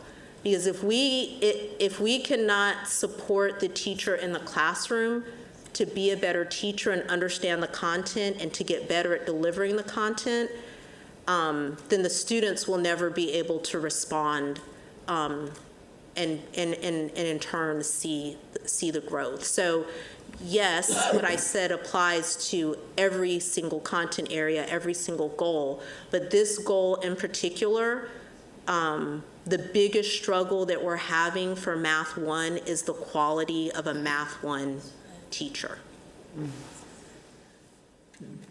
All right, thank you. Anyone else? Come back to Dr. Hatch. Thank you. Just a follow-up to Chair Sneed's question and your answer there. So when you think about like the schools, I love that you lifted up the quality of the teacher and the struggle with that. Have we taken a look from an equity standpoint to see where the experienced teachers are versus where maybe some of our newer teachers might be and how that could be impacting particular schools or demographics? And if so, is there a structural change or a rebalancing that would occur? Yes. So in our brick for high quality teachers, we have identified priority schools. And those priority schools, and this isn't just germane to Math 1, it's to if they're priority school or not. But all of our priority schools based on a specific criteria, and the criteria is based on their past attrition rates, their fill rates, all of those types of data. And our priority schools get additional support in terms of sourcing talent, pulling talent. We have teams that do the pre-screening for them so that principals and instructional teams aren't, I don't want to say wasting their time, but their time is more focused on interviewing quality candidates to come with. Our RTTD team is doing all of the screening for them and sourcing candidates to those priority schools. We don't do that for all schools. The other thing that the priority schools have the opportunity to do is they can make offers to candidates before any other schools can do. So there's some specific things that we have put in place to support them. We also have additional support specific to, we do supports for all schools, but additional supports for those priority schools to make sure that they have access to the high quality teachers. The other thing that, and let me just say this, I don't feel like I need to say it, but I just want to say, when I talk about the quality of the teacher in the classroom, That is not being detrimental to any teacher. I'm not saying that at all. I'm just saying that the profession is extremely hard. It is extremely hard to find candidates. It is extremely hard to find candidates that want to stay. And it's just different now than it was 5, 10, 15, 25 years ago. So when we say the quality, it doesn't mean that teachers don't have the trajectory to grow, but we have to meet them where they are. And so you have to coach in and provide additional supports to meet people where they are. So I just want to make sure that that's clear. But those are the specific things that we're doing for those priority schools. And we have seen good results from doing that. And the other thing that has helped is in terms of attrition rates, specifically for those priority schools. Thank you. So I have a question. On slide 4, looking at the overall performance of it for this goal. So if we're looking at 24-25 and then 25-26 prediction, it's still first let me just say that even if we end here, we already have 5% growth, which is phenomenal, right? That's phenomenal. But we still have that gap of 8% from year to year, right? So that means to me, what this shows is that the strategic adjustments that we have on 13 and 14 are working because we see the 5% growth. Can you talk about potentially additional district level strategies that can be applied or that can be applied separate from 13 and 14 to make up that we can make up that 8%? Nothing that's not already included in the report. I will lift. Can I say something really quick? So, for example, what I saw on the slide 15, the principal were talking about, we're doing small groups and that's working. But I don't know if that's a strategy that can be applied as a district strategy. Do you see what I'm saying? Yeah, so the district strategy then that would be applied right now specifically for now thank you for clearing that up. Yeah. So the strategy, thank you. So the strategy that we, I would say the specific strategy that we are focusing on right now until the end of the year to impact this year's students is what I spoke about with our specialist going in and providing that support for the next 9 weeks, either through co-teaching, small group, or individual supports.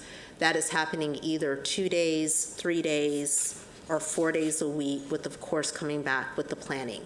We did that last year, but we are much more intentional this year. So I would say that strategy has been, the level of rigor of that strategy is bumped up a notch. What I would say, not to impact necessarily this year's data, but next year's data, structurally moving forward, we have done some alignment, pulling together our principal supervisor team and our learning and teaching team and combining those teams, and then also the shift of our instructional specialist with the school performance assistant superintendents. Those are the folks that are in the buildings 4 days a week. They're working closely with the schools, and them having the ability to be able to send specialists out to provide support, I think will be a game changer. So what you see this year happening during the last 9 weeks, next year will be something that happens just on a regular. It will begin to be our normal operating procedure, not just an end of the year push. That's good.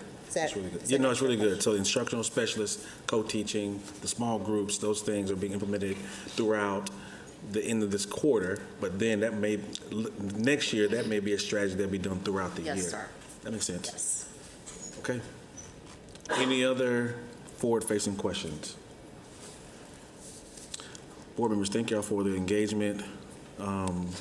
Student outcome-focused conversation. I think it's good for us to kind of have those conversations so individuals that are watching or participating can see that we are truly focused on student outcomes and trying to improve on our goals. So thank y'all. I appreciate it. So next item on our agenda will be the 26-27 Hawthorne Academy of Health and Sciences and 27-28 academic calendars. So I now turn to the superintendent for this report. Thank you. I turn it over to Chief Thompson to provide the report. Good evening. Tonight I'll present the superintendent's recommendation for the 26-27 Hawthorne Academy of Health Sciences academic calendar and the 2027-28 academic calendars. This report will share an overview of the calendar development process to date, a review of the legislative requirements and board policies that guide and inform the academic calendar, a review of 2 traditional calendar options for the 27-28 school year that were shared with our community through the academic calendar preference poll, the results of that poll, including how stakeholder feedback has shaped the recommendation being presented this evening, the 27-28 CPCC and UNC Charlotte early and middle college high school calendars, and the 26-27 and 27-28 calendars for Hawthorne Academy of Health Sciences. No board action will be requested at this meeting. The academic calendar development process supports each of our 4 pillars of excellence. Shown here is a timeline of the 27-28 academic calendar development process. It started with 2 meetings of the academic calendar working group back in December. Their work informed the 2 27-28 academic calendar drafted options that were shared with the community for feedback. Following our January 27th report to you, a community survey was launched asking Charlotte-Mecklenburg school stakeholders to provide their preference as well as their rationale for their preference on the 2 drafted options. Tonight I'll share those results, and on March 24th there'll be a public hearing, and then we're scheduled to bring these back to you for your vote on Tuesday, April the 14th. All calendars must comply with North Carolina law, adhere to requirements in the North Carolina Public Schools Benefits and Employment Policies Manual, and comply with Charlotte-Mecklenburg Schools Board of Education Policy O-CAL. North Carolina law and Board of Education policy establish specific requirements for the academic calendar. These include a total of 215 employment days, a minimum of 1,025 instructional hours, at least 11 recognized holidays, 10 annual leave days, and dedicated teacher work days. The superintendent's recommendation presented to you this evening adheres to these requirements. So let's take a moment to revisit the 27-28 academic calendar drafted options that were presented to you in January. Option 1 is shown here. Option 2 shown here. This slide shows a summary of the 2 drafted traditional calendar options. You can see the similarities and differences between option 1 and option 2 broken out by month. We'll now review the 27-28 academic calendar preference polls results. Drum roll, please. Just kidding. We received a tremendous amount of community engagement through the 27-28 academic calendar preference poll this year. Don't say that 5 times fast. There were 20,049 respondents in total. They included students, parents, legal guardians, caregivers, teachers, teacher assistants, school-based support staff, school administrators, district employees, and community members. The percentage of total responses by stakeholder group are shown on this slide. 47.8% of respondents selected option 1 as their preferred option. 52.2% selected option 2. Given the very narrow margin between these 2 options, we conducted a deeper analysis to understand better our stakeholder priorities and the rationale behind their choices. From this analysis, 3 key areas emerged that warranted a little closer examination. First, the start date of school.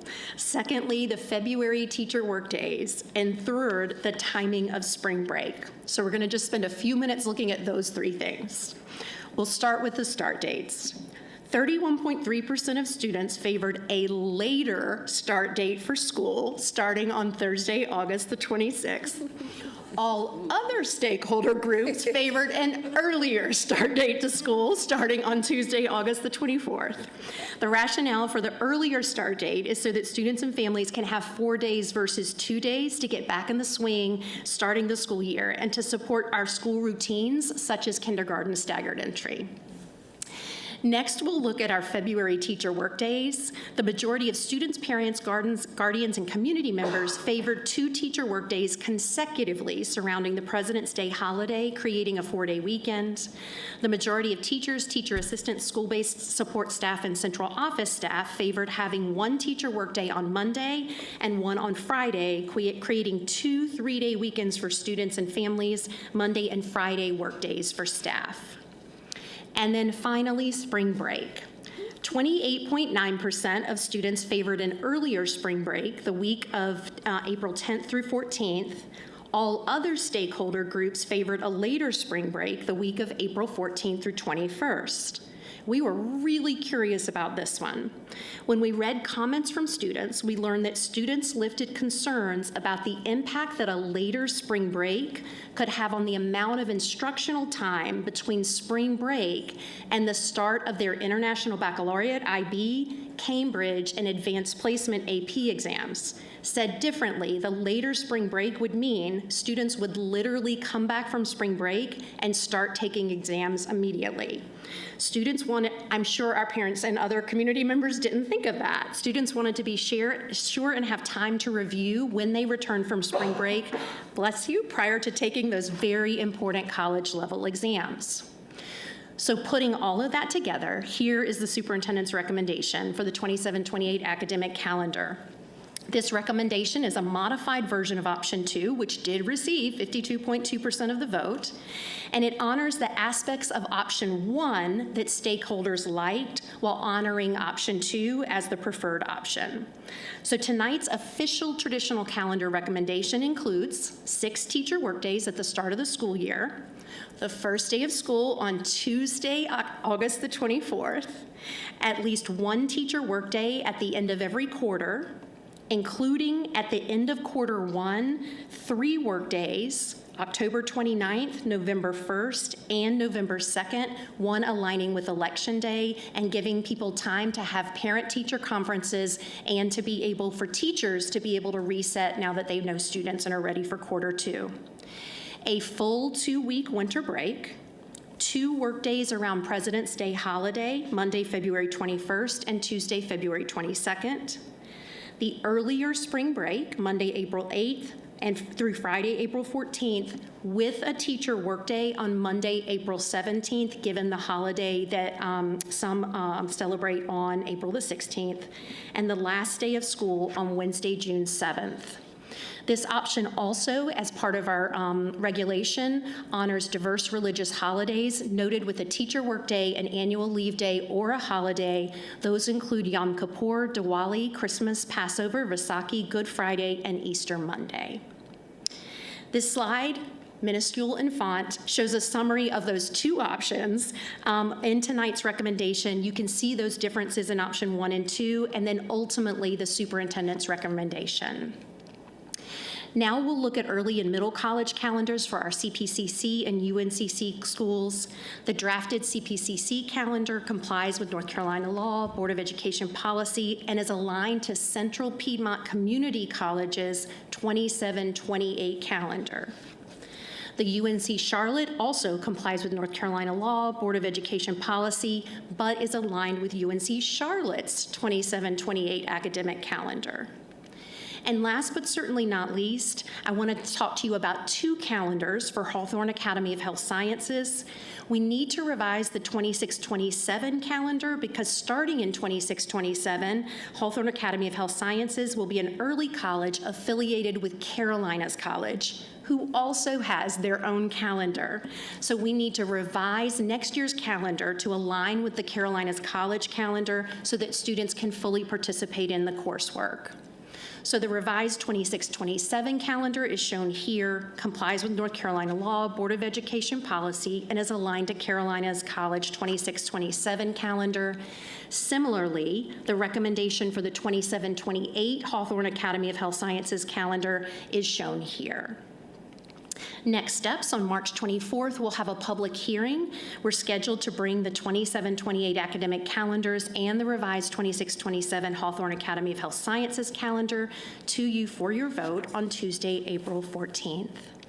That concludes this presentation, and I now turn it over to Vice Chair Rankin for facilitation of questions and discussion. Okay, thank you. Board members, there's an opportunity for us to now ask questions or any discussion around this particular report. Board Member Stone. I just got to make one comment. I was excited, really, to hear that the students were thinking so proactively about how that spring break has to work for them. That was impressive, and I was really glad, and I'm very glad to see that you guys honored that, because they're the ones that are going to be taking those tests. Yes. That was great. Thanks. Absolutely. Thank you.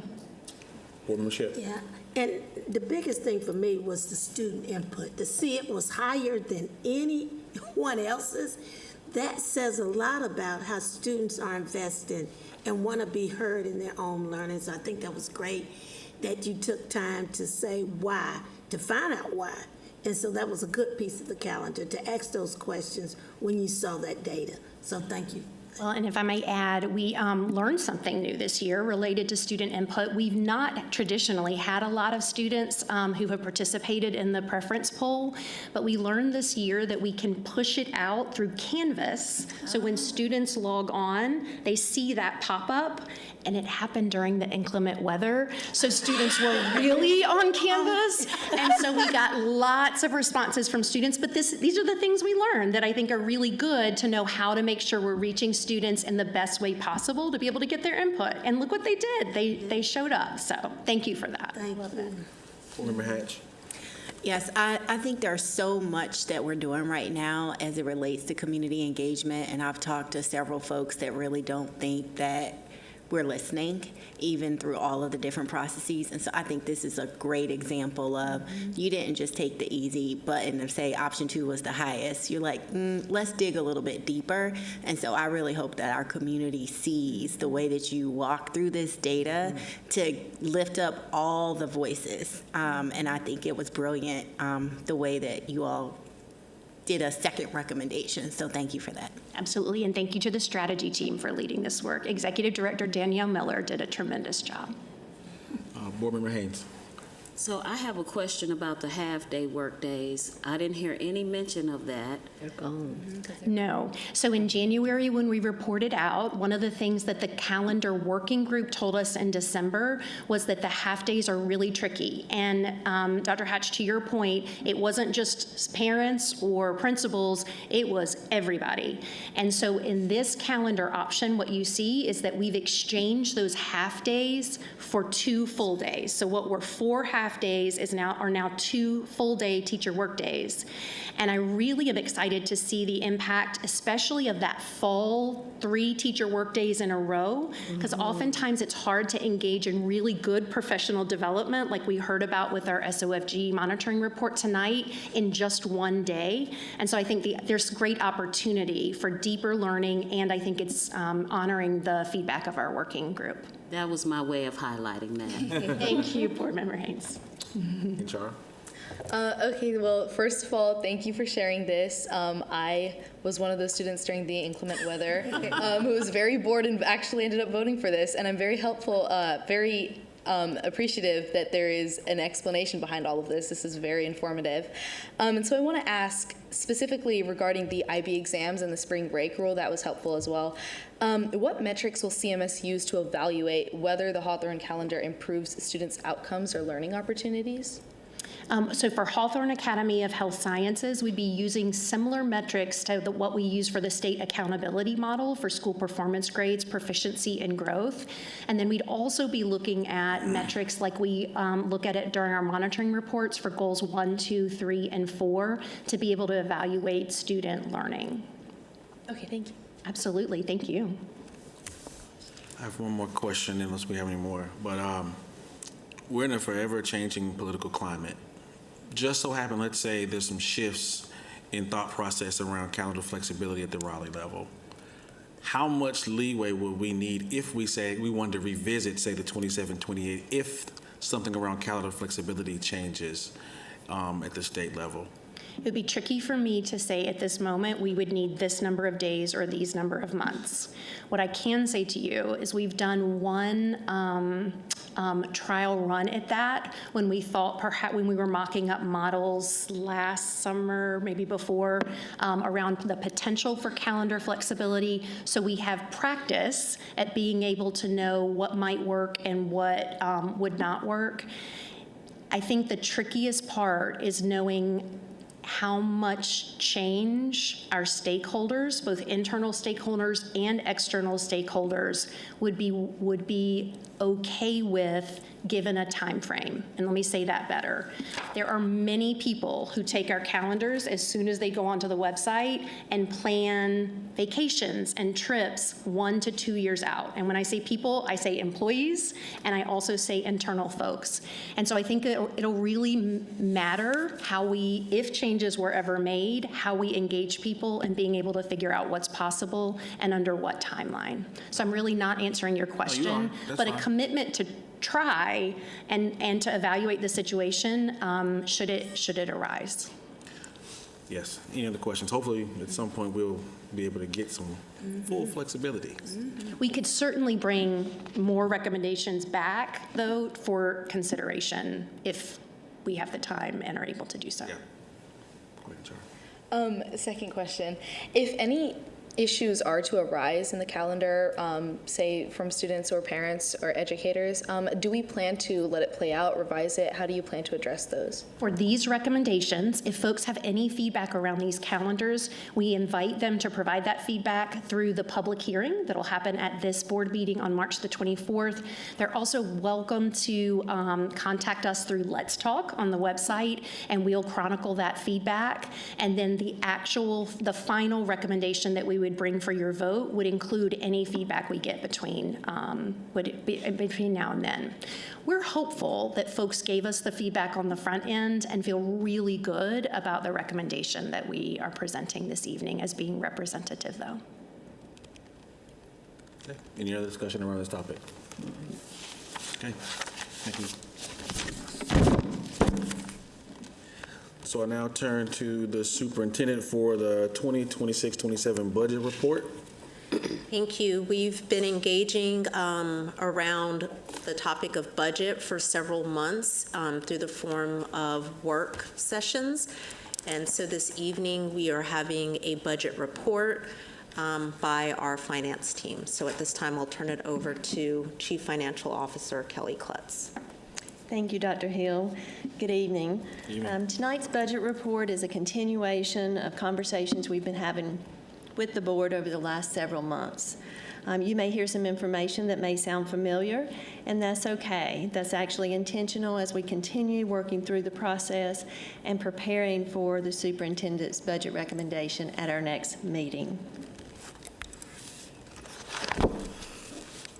This CMS placemat grounds the work that we do and shows how the board's goals are ultimately guide our budget. Before we get into the detail of the budget, it's helpful to briefly talk about the process we use to build it. At CMS, the budget is intentionally aligned to the board's goals. The board sets the what, the superintendent determines the how, and the team translates that strategy into operational plans and resource requests. We've gathered input from a wide range of stakeholders. Engagement is still ongoing, but so far we've reached about 900 participants that have taken part. This word cloud reflects the themes that we consistently hear across our engagement sessions. The message has been very clear. Stakeholders that have emphasized the need for higher salaries, stronger supplements, and more competitive compensation, specifically for our teachers and experienced educators. Across nearly every conversation, the same point came up. The most experienced, skilled educators have the greatest impact on student outcomes. And the reality is that competitive compensation is what allows us to attract and retain those individuals in CMS. We received a lot of feedback in our engagement session, so rather than walking through each of those requests, This slide highlights where we saw the strongest alignment. We focus on 4 areas: protecting our schools, reorganizing before we cut, improving effectiveness, and leading by example. Cost reductions and resource efficiency are a theme, not only this year but ongoing. The challenge isn't need, our challenge is capacity. We can do many important things, but we cannot do everything at once. High-performing organizations routinely examine where resources are going and whether they're producing the highest impact. This mindset is a part of our continuous improvement model and our work here at CMS. We have made significant progress, and we will continue improving with the resources that we have while planning ahead. So we're going to switch over and talk about our funding sources for our operational budget. This slide provides a high-level look at our operating funds. CMS receives funding from 3 primary sources seen here. State and federal funds come with significant rules and restrictions. In many cases, the spending decisions for those dollars have already been made for us through laws, formulas, and regulations. So our role is largely implementing those requirements. That's why much of our conversation today is focused on local expansion funding from the county, which provides the greatest opportunity to address priorities and needs. As a reminder, the enrollment trends we're seeing are consistent with an independent demographic studies that projected a couple of years ago. Our enrollment has declined slightly, about 1.7%, which mirrors the statewide trend. It's not unique to CMS, and it's not the result of district decisions. It's largely driven by broader demographic shifts, specifically lower birth rates. And we know that it's a temporary shift in the cycle. So from a financial and budget standpoint, state funding follows enrollment. So when enrollment declines, our funding adjusts as well. So we have to plan accordingly. So at this time, we have sufficient staffing to meet our student needs for 26-27 school year. To adjust for our enrollment changes, we are right-sizing through natural attrition rather than reducing positions for that reason. So CMS typically hires about 2,000 employees each year, and for the upcoming year, we will simply hire 200 fewer positions to right-size our staff. Now that we've talked through the process and funding, the next section highlights the key needs that we have identified through this budget process. I'll now turn it over to Ms. Honeycutt to share that with you. Good evening. This slide here shows a summary of the identified needs for the 26-27 budget. Our identified needs total about $37.1 million. Let's take a look at our needs in more detail by category, and we'll start with compensation. Compensation increases represent nearly $19 million, which is roughly about 51% of our expansion request. This budget recommends increasing teacher supplement an average of 5% for a total cost of about $8.7 million. From this slide, you can see that our local supplement is fairly competitive, but total salary, when you combine the state base and the supplement, is where we begin to fall behind, especially later in a teacher's career. Cost of living is also an important part of this conversation. Charlotte-Mecklenburg is one of the higher cost areas in the state, so salary competitiveness has to be viewed in that context along with living wage considerations. We know that we can't simply wait on the state to solve this, but it's also not feasible for local funding alone to close the gap. Teacher compensation has to be a partnership. The state, local government, and districts each have a role to play, and everyone has to carry their part of the responsibility. This slide here shows the gap clearly. Beginning teachers in CMS do not yet earn a livable wage. Our local investment helps close that gap, but it does not eliminate it. Continuing with compensation, the next section shifts to our classified employees. As a reminder, the district has two primary employee groups: certified employees, who we just discussed, and classified employees. These pay structures had not been comprehensively reviewed for nearly 2 decades. So 2 years ago, CMS began a phased compensation study to address that gap. Today, more than 90% of that work has been completed, with the final phase to be included in the budget recommendation. Through the first 2 phases, we invested $34.2 million to adjust classified salaries. Phase 3 completes the study with an estimated cost of about $392,000. This phase addresses the remaining specialized roles with smaller numbers of employees. Completing this phase finishes the study while recognizing that competitive compensation is ongoing work as CMS continues working to attract and retain strong staff across the district. The next category is charter schools. Charter school funding is required by law. As family pay county taxes, the funding follows the student to the school that they attend. Next are some operational needs related to the opening of new schools and rising utility costs. The cost to open our new schools is $2.6 million, which covers the operational expenses that come with bringing those buildings online. In addition, we are projecting $1.4 million in an increased utility cost. As you know from your own homes, utility rates continue to rise, and when we add new buildings, those costs increase as well. Once those facilities open, we have the responsibility to operate and maintain them properly. This represents year 3 of 4 of a 4-year plan to replace student devices that have exceeded their lifespan and move to a sustainable lease-based replacement cycle for grades 3 through 12. During COVID, districts received a large influx of funding for devices without a long-term replacement plan. So districts across North Carolina are now facing the same challenge of sustaining those devices. This request is for $6 million. Now we're back to where we began, but with a little more detail. At your desks, you have a hard copy of our budget toolkit. A detailed executive summary for each of these items can be found behind the Budget Resources tab. I'll now turn it back over to Chief Klutz. Our 5-year forecast shows long-term impact of the priorities that we've discussed. Some are part of this year's discussion, while others, like modernization, are multiple year and prior year commitments of the district. Our 5-year view helps us ensure that we stay on track and plan responsibly for those costs. Our capital outlay request for this year remains consistent with previous funding levels.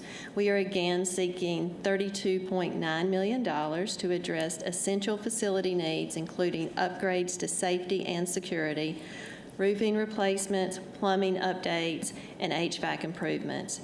This request reflects our commitment to maintain safe, secure, and well-maintained learning environments for students and staff.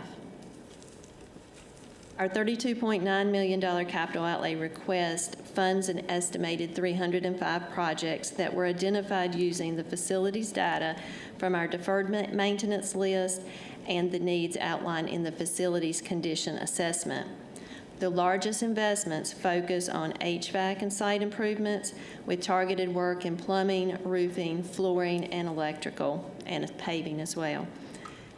We have also allocated approximately 6% in contingency funds to address unexpected, unforeseen needs, as well as help cover projects that may come in higher than originally estimated. So as we close, this slide shows what this looks like in practice as we move forward. The expectation going forward is not just financial discipline, but operational discipline, which means we are examining how work gets done, how programs are structured, how staffing is aligned, and whether our processes support or slow our highest priorities. Complexity, duplication, and outdated processes all carry a cost. Addressing those costs creates capacity to invest more deeply in our board's goals, strengthen our highest impact strategies, and better support schools and students. We are asked to meet many needs, but we are not funded to meet all of them at the same time. Our responsibility is to make intentional choices, be honest about trade-offs, and focus resources where they matter most. This slide highlights the key milestones remaining in our budget process. At your next board meeting, Dr. Hill will present her budget recommendation to the board. After that, in April, there will be a public hearing, and then the last board meeting in April, you will vote on the budget recommendation. In May, the district will present our budget request to the Board of County Commissioners, followed by the commissioners' vote in June. So as we move through the next steps in the process, our focus remains the same: aligning resources with the board's goals, being responsible stewards of taxpayer dollars, and ensuring that every investment has the greatest possible impact for students. Vice Chair Sneed, this completes our report. All right, well, I know I look like Stephanie a little bit, but it's Oh, sorry. Vice Chair Rankin. Board members, you've heard the report. Do we have any questions? Board Member London. Sure, thank you. So I appreciate all of the workshops and all of the different opportunities for us to really be able to see all of this multiple times and then digest. Whenever you all talk about enhancing excellence with efficiency, my question is, can you give maybe the best example or an example of where you all have identified district level or system level efficiencies, and how will we ensure that those changes that are being made or will be made will maintain or improve service to students and educators? So making sure that the schools still have what they need to support students and our teachers and educators. So I will tee it up and then I'll turn it over. So I think probably one of the most impactful things that we've done this year, and we just made that transition, is moving our specialists out of our district office and closer to our schools and to our students. And I will, Dr. Hill, would you like to speak to? Yes, I think from when we start the budget development process, I think it's really important to understand that the first thing that we start with is the what that the board has set forth. And so every player in the budget development process knows and understands what the board's goals are, and that's priority. The second piece that I would say is that we have invested a lot of time in listening to our principals who are at the school level, who are our change agents, and we've taken everything that they've offered into consideration. And that process started very early. From an organizational standpoint, the thing that I would point to is past and current practice. When we had the threat of federal funds going away, all of the efficiencies and cuts that we made, we ensured that those were not things that would happen at the classroom level, but would be more district level, and then taking a look at, in terms of impact, if it's high impact, medium impact, or low impact. So we take a look at all of those things, and we've done that looking at specific positions. Chief Klutz mentioned in terms of the alignment of the specialists being closer to the schools. The other thing that I would say is the elimination of one of our associate superintendent roles in order to merge teaching and learning and school performance. So those would be specific examples that, again, are tied to specifically getting outcomes for students at the school level. Thank you. Dr. Hatch. Thank you for your presentation. You know I love it. So one of the things that I've been hearing from folks is the chart that we're showing about acknowledging our teachers not at a livable wage, but the narrative around the county still fully funding us. How are we reconciling that, you know, the county fully funds our budget ask, but not still that teachers at a livable wage? I think it goes back to this as a partnership. So the state is primarily responsible for a teacher wage, and so we have to lean on the state to do their responsibility, as well as we know that it's a partnership. It's not going to lie 100% on the state. So we all are participating. So we all have skin in the game, and so we have to work toward the goal. So we are looking internally at dollars that we currently have and trying to determine if there's an efficiency or a better way to use those dollars that we could apply to compensation. We have had partnership conversations, and then, of course, strong advocacy at the state level. We do not want to let the state out of their responsibility. They're responsible as well. And just the fully funded item, I would say that we have to be responsible taxpayers, right? So there is a balance between all of the needs in the county, and so we have to do our part, and they have to do their part. The state has to do their part, and so that partnership is what will help us thrive and get there quicker. Can I do a follow-up, please? Follow-up, yeah. All right, so just kind of said differently, is that, and I appreciate what you just said, and this is helping me. So we don't want to double dip. I'm asking, not telling, meaning that if we are having our taxpayer dollars from the county and for the state, if we ask the county for what we already are paying our taxpayer dollars for at the state, then it actually is hurting our residents and our community instead of us lobbying and advocating for the state to do their part, because we're not trying to double ding our residents and our community. Is that kind of the narrative, or help me if I'm not saying it right? I would say there is something to that, right? We're paying taxes at the state level, and that supports education. We are also paying taxes at the county level, and so that also supports education. So because we are where we are in the state funding, what the state funds, where we are, we feel like the state could and should do a higher level of responsibility. We're always going to want to do something unique in Mecklenburg County, because we want to be more competitive. We want to retain the best and the brightest, and that is always going to take more funds. But we need those funds to be supplemental and on top of the state basic education. So we've got to get the state up so that what our contribution is already will push us ahead even more. Thank you. Can I add to that also? Can you go to the identified needs slide? So just to add on to that, when we say our budget has been fully funded, what that is specifically meaning is whatever when the board makes a decision to accept the recommendation that I've put forth, and then the county manager includes that in his budget, and then it's fully funded by the county. That's what we mean by fully fund.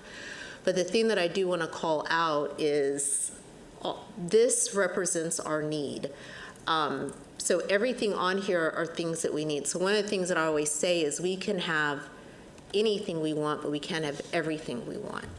We know that as a good partner, the county has presented to us in a public joint meeting and then subsequently in their retreat what their growth number is. And I believe their growth number was $39 million.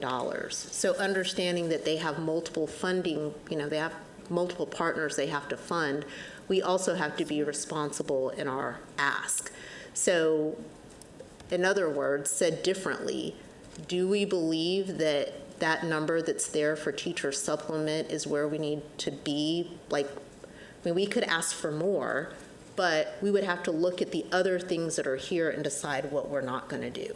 Does that make sense? So all of these things that are here are pretty much a must. So we would have to make the decision, are we going to decrease this lever in order to increase teacher supplements, if that makes sense. Thank you.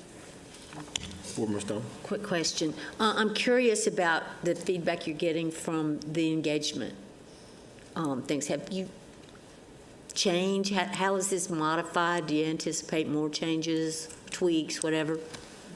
very consistent with the message that the community shared 2 and 3 years ago is compensating our employees, recruiting and retaining. Compensating helps us recruit and retain. Recruiting and retaining the best and the brightest then impacts student outcomes. So very consistent message over the last 3 years.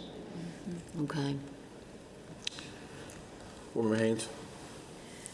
And do you think in that engagement, the community is aware of how we even fund teachers and that kind of a thing?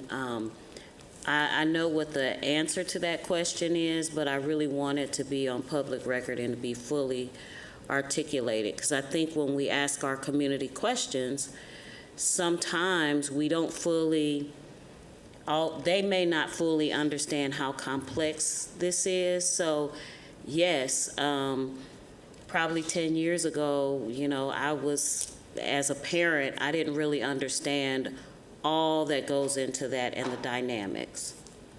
It's a great question. So I believe after coming to an engagement session, those people do understand how a teacher is paid, because we have a whole slide and we share how a teacher is paid.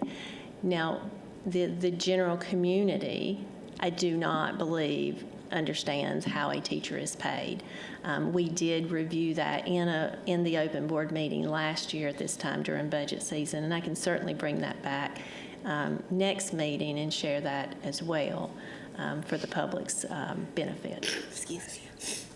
Thank you. I will just add to that, Board Member Haynes, that I think you are absolutely 100% correct, and I don't think that that is just germane to Mecklenburg County community. I think the general public as a whole does not understand how teachers are paid. I would even venture to say that we have employees, staff members, that do not fully understand how they are paid. We have elected officials who do not fully understand how teachers are paid. It is very complicated, very complex, and we've tried to break it down as simple as possible, but it is very difficult to understand, to your point. I could make a comment. If you want to make a comment, do you want to make a comment? Well, I think it's fairly obvious that they don't know, because otherwise, why do they continue voting people in who don't pass budgets and don't increase teacher salaries? So apparently they don't know, because if they did know and they wanted to pay teachers better, wouldn't that motivate them to vote? Just saying.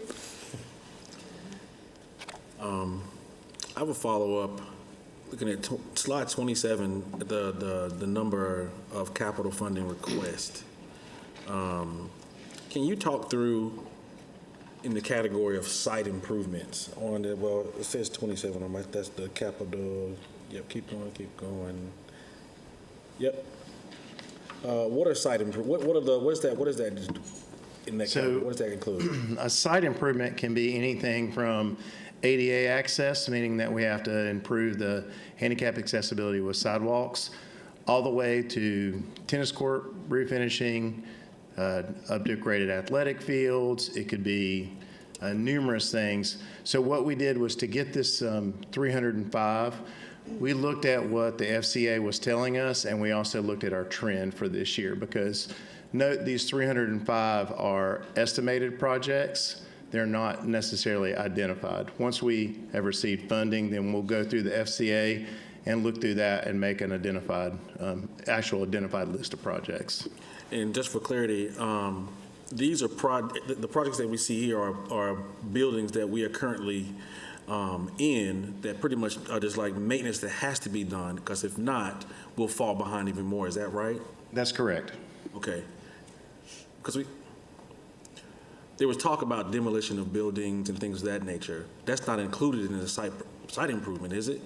No, site improvements is not included in that, but we could consider utilizing our capital funds to take down buildings that are in need. I think that we have to weigh that out always with what is important to our actual learning environments, and also balancing out safety. So we have to look at all those things and make the determination whether that would be. But a site improvement could be destroying a building, yes. Okay, all right. Mr. Rankin, I'm sorry, I just want to add to this. I think it's really important for our board, our community, and the public to understand that we have a long list of deferred maintenance, which is why we have a facilities condition assessment. And so while we would like to address every project that's on the list, when you have limited funds, you have to prioritize. And so we can do anything we want, but we can't do everything we want. So if it costs, I don't know, $2 million for demolition for a building, while that might be the thought, that means that we would be picking something that would be off this list in terms of HVAC or plumbing or roofing or parking lots or tennis courts to address that. So anytime there is a facilities need, we have to look at multiple ways that we can address, and it's very multi-layered in the way that we would address specific issues. No, thank you for that clarity, because I think it's important that we be efficient and make sure we're improving the building that our students are in and are learning in, and make sure that's our focus. So any other questions, comments around the budget report? Okay. Thank you, Kelly. Thank you. Thank you. All right. So I now turn to our superintendent for the superintendent report. Thank you, Mr. Rankin, members of the board, and good evening. We'll start with our academics pillar. Governor Josh Stein has proclaimed March 2026 as Arts in Our Schools Month in North Carolina, recognizing dance, music, theater arts, and visual arts as essential elements of a well-rounded education. To celebrate students throughout the district, we will have opportunities to experience and participate in the arts by attending performances and participating in activities that showcase their talents. Additionally, all Charlotte-Mecklenburg school students are invited to enter their original artwork in the Crown Collection, a Board of Education district-wide K-12 arts competition. Submissions are due by 5 p.m. on April 17th. Winning artwork will be displayed on the 5th floor here at the Government Center. 21 of our students from Charlotte-Mecklenburg schools have received Cambridge Learner Awards for their exceptional performance on their June 2025 exam series. Students at Hopewell High School and Palisades High School earned awards in 3 categories: Cambridge Scholar with Merit, and Cambridge Scholar Awards with Distinction. For our people excellence, we would like to recognize all of our school social workers and thank them for coming this evening.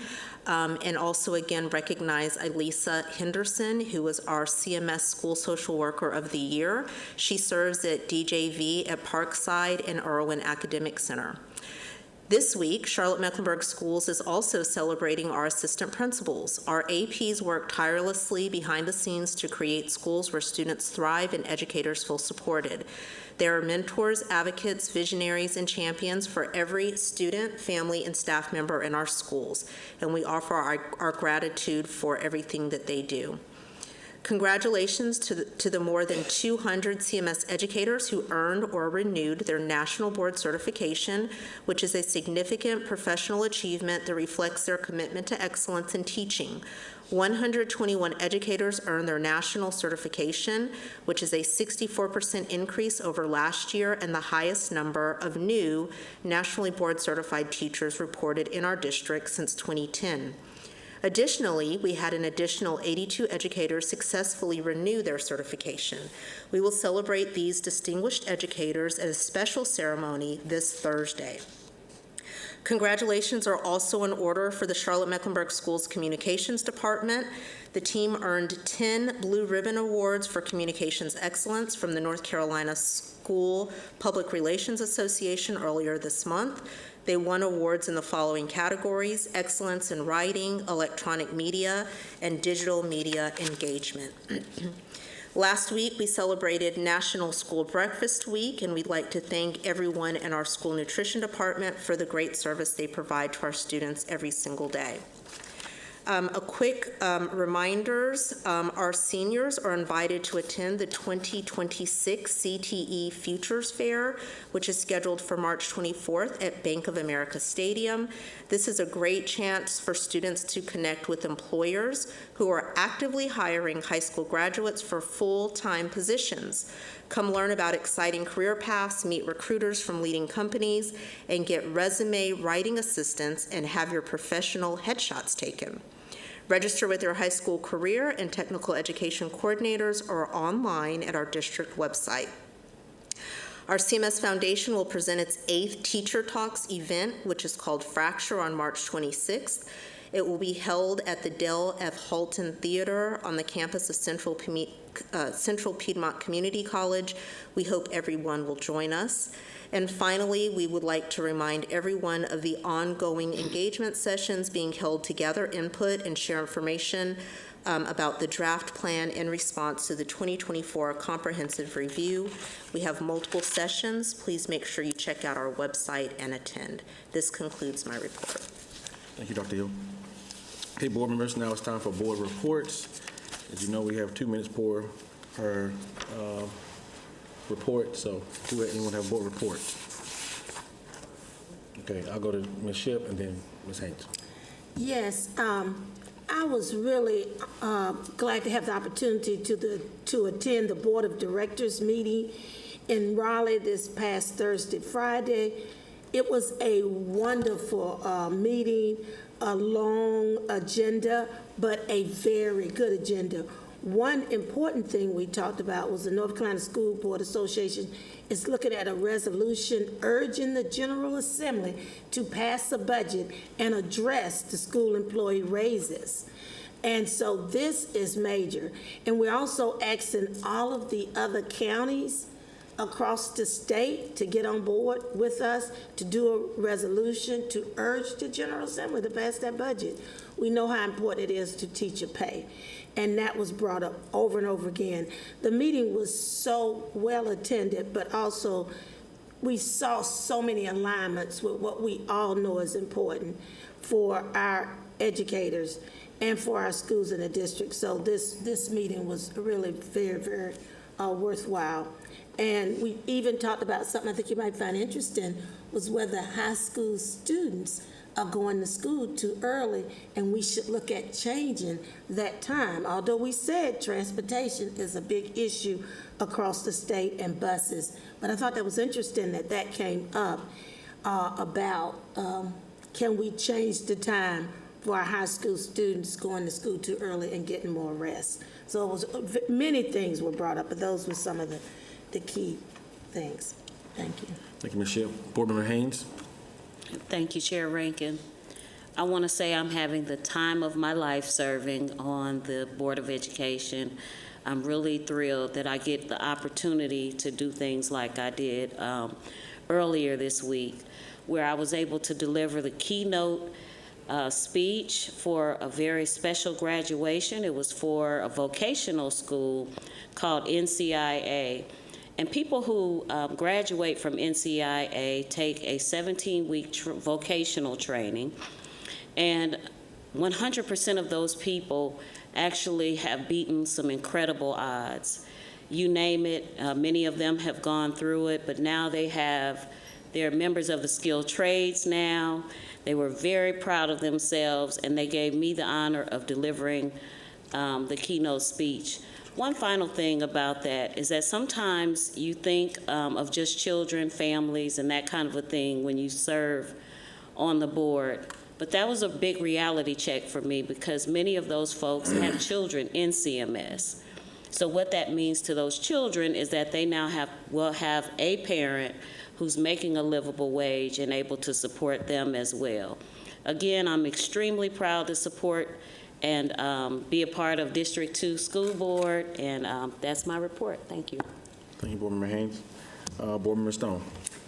I just want to say hello, everybody. Thank you. Thank you, social workers. You work really hard. Thank you, Mr. Ivy and your crew, for working to address the Smith needs. Congratulations. Shout out to the Myers Park Traditional School Press Start performance, scheduled 3 times. Third was a charm. It was great. Montclair visited that school. It's a beautiful school. Great principal, really got it going on. It's been the best part about this is going back into a school. Thanks to everyone who supported teachers by showing up Saturday for the Support Your Teachers protests that are happening around town. The next one will be April the 7th on a Saturday. Well, it's the first Saturday in April. And congratulations to students completing their course, Working Smart through Miss London's Charlotte Works. It was great to see those kids. They were so excited, and knowing that they've sought out an opportunity to grow and develop themselves, that's really important to see young people do that. So that was great. But that's about it. I can stop now and make it under time. So thank you. Thank you. Board Member Stone. Board Member Hatch. Right. As we close out Black History Month and begin Women's History Month, we find ourselves standing at an important intersection, one that reminds us that education, courage, and opportunity have always been connected. For generations, Black communities and women fought for access to learning, believing that education could transform not only individual lives, but entire families. That legacy is not just history, it lives on in our classrooms today, and I am honored to be a small part of continuing that story. Over the past week, I've reminded of that in some powerful ways. Last week, I joined educators, community leaders, and families at the Ada Jenkins Center for the North Mecklenburg State of Education Summit and spent time with the principal of J.V. Washam and Performance Area Superintendent Jennifer Dean.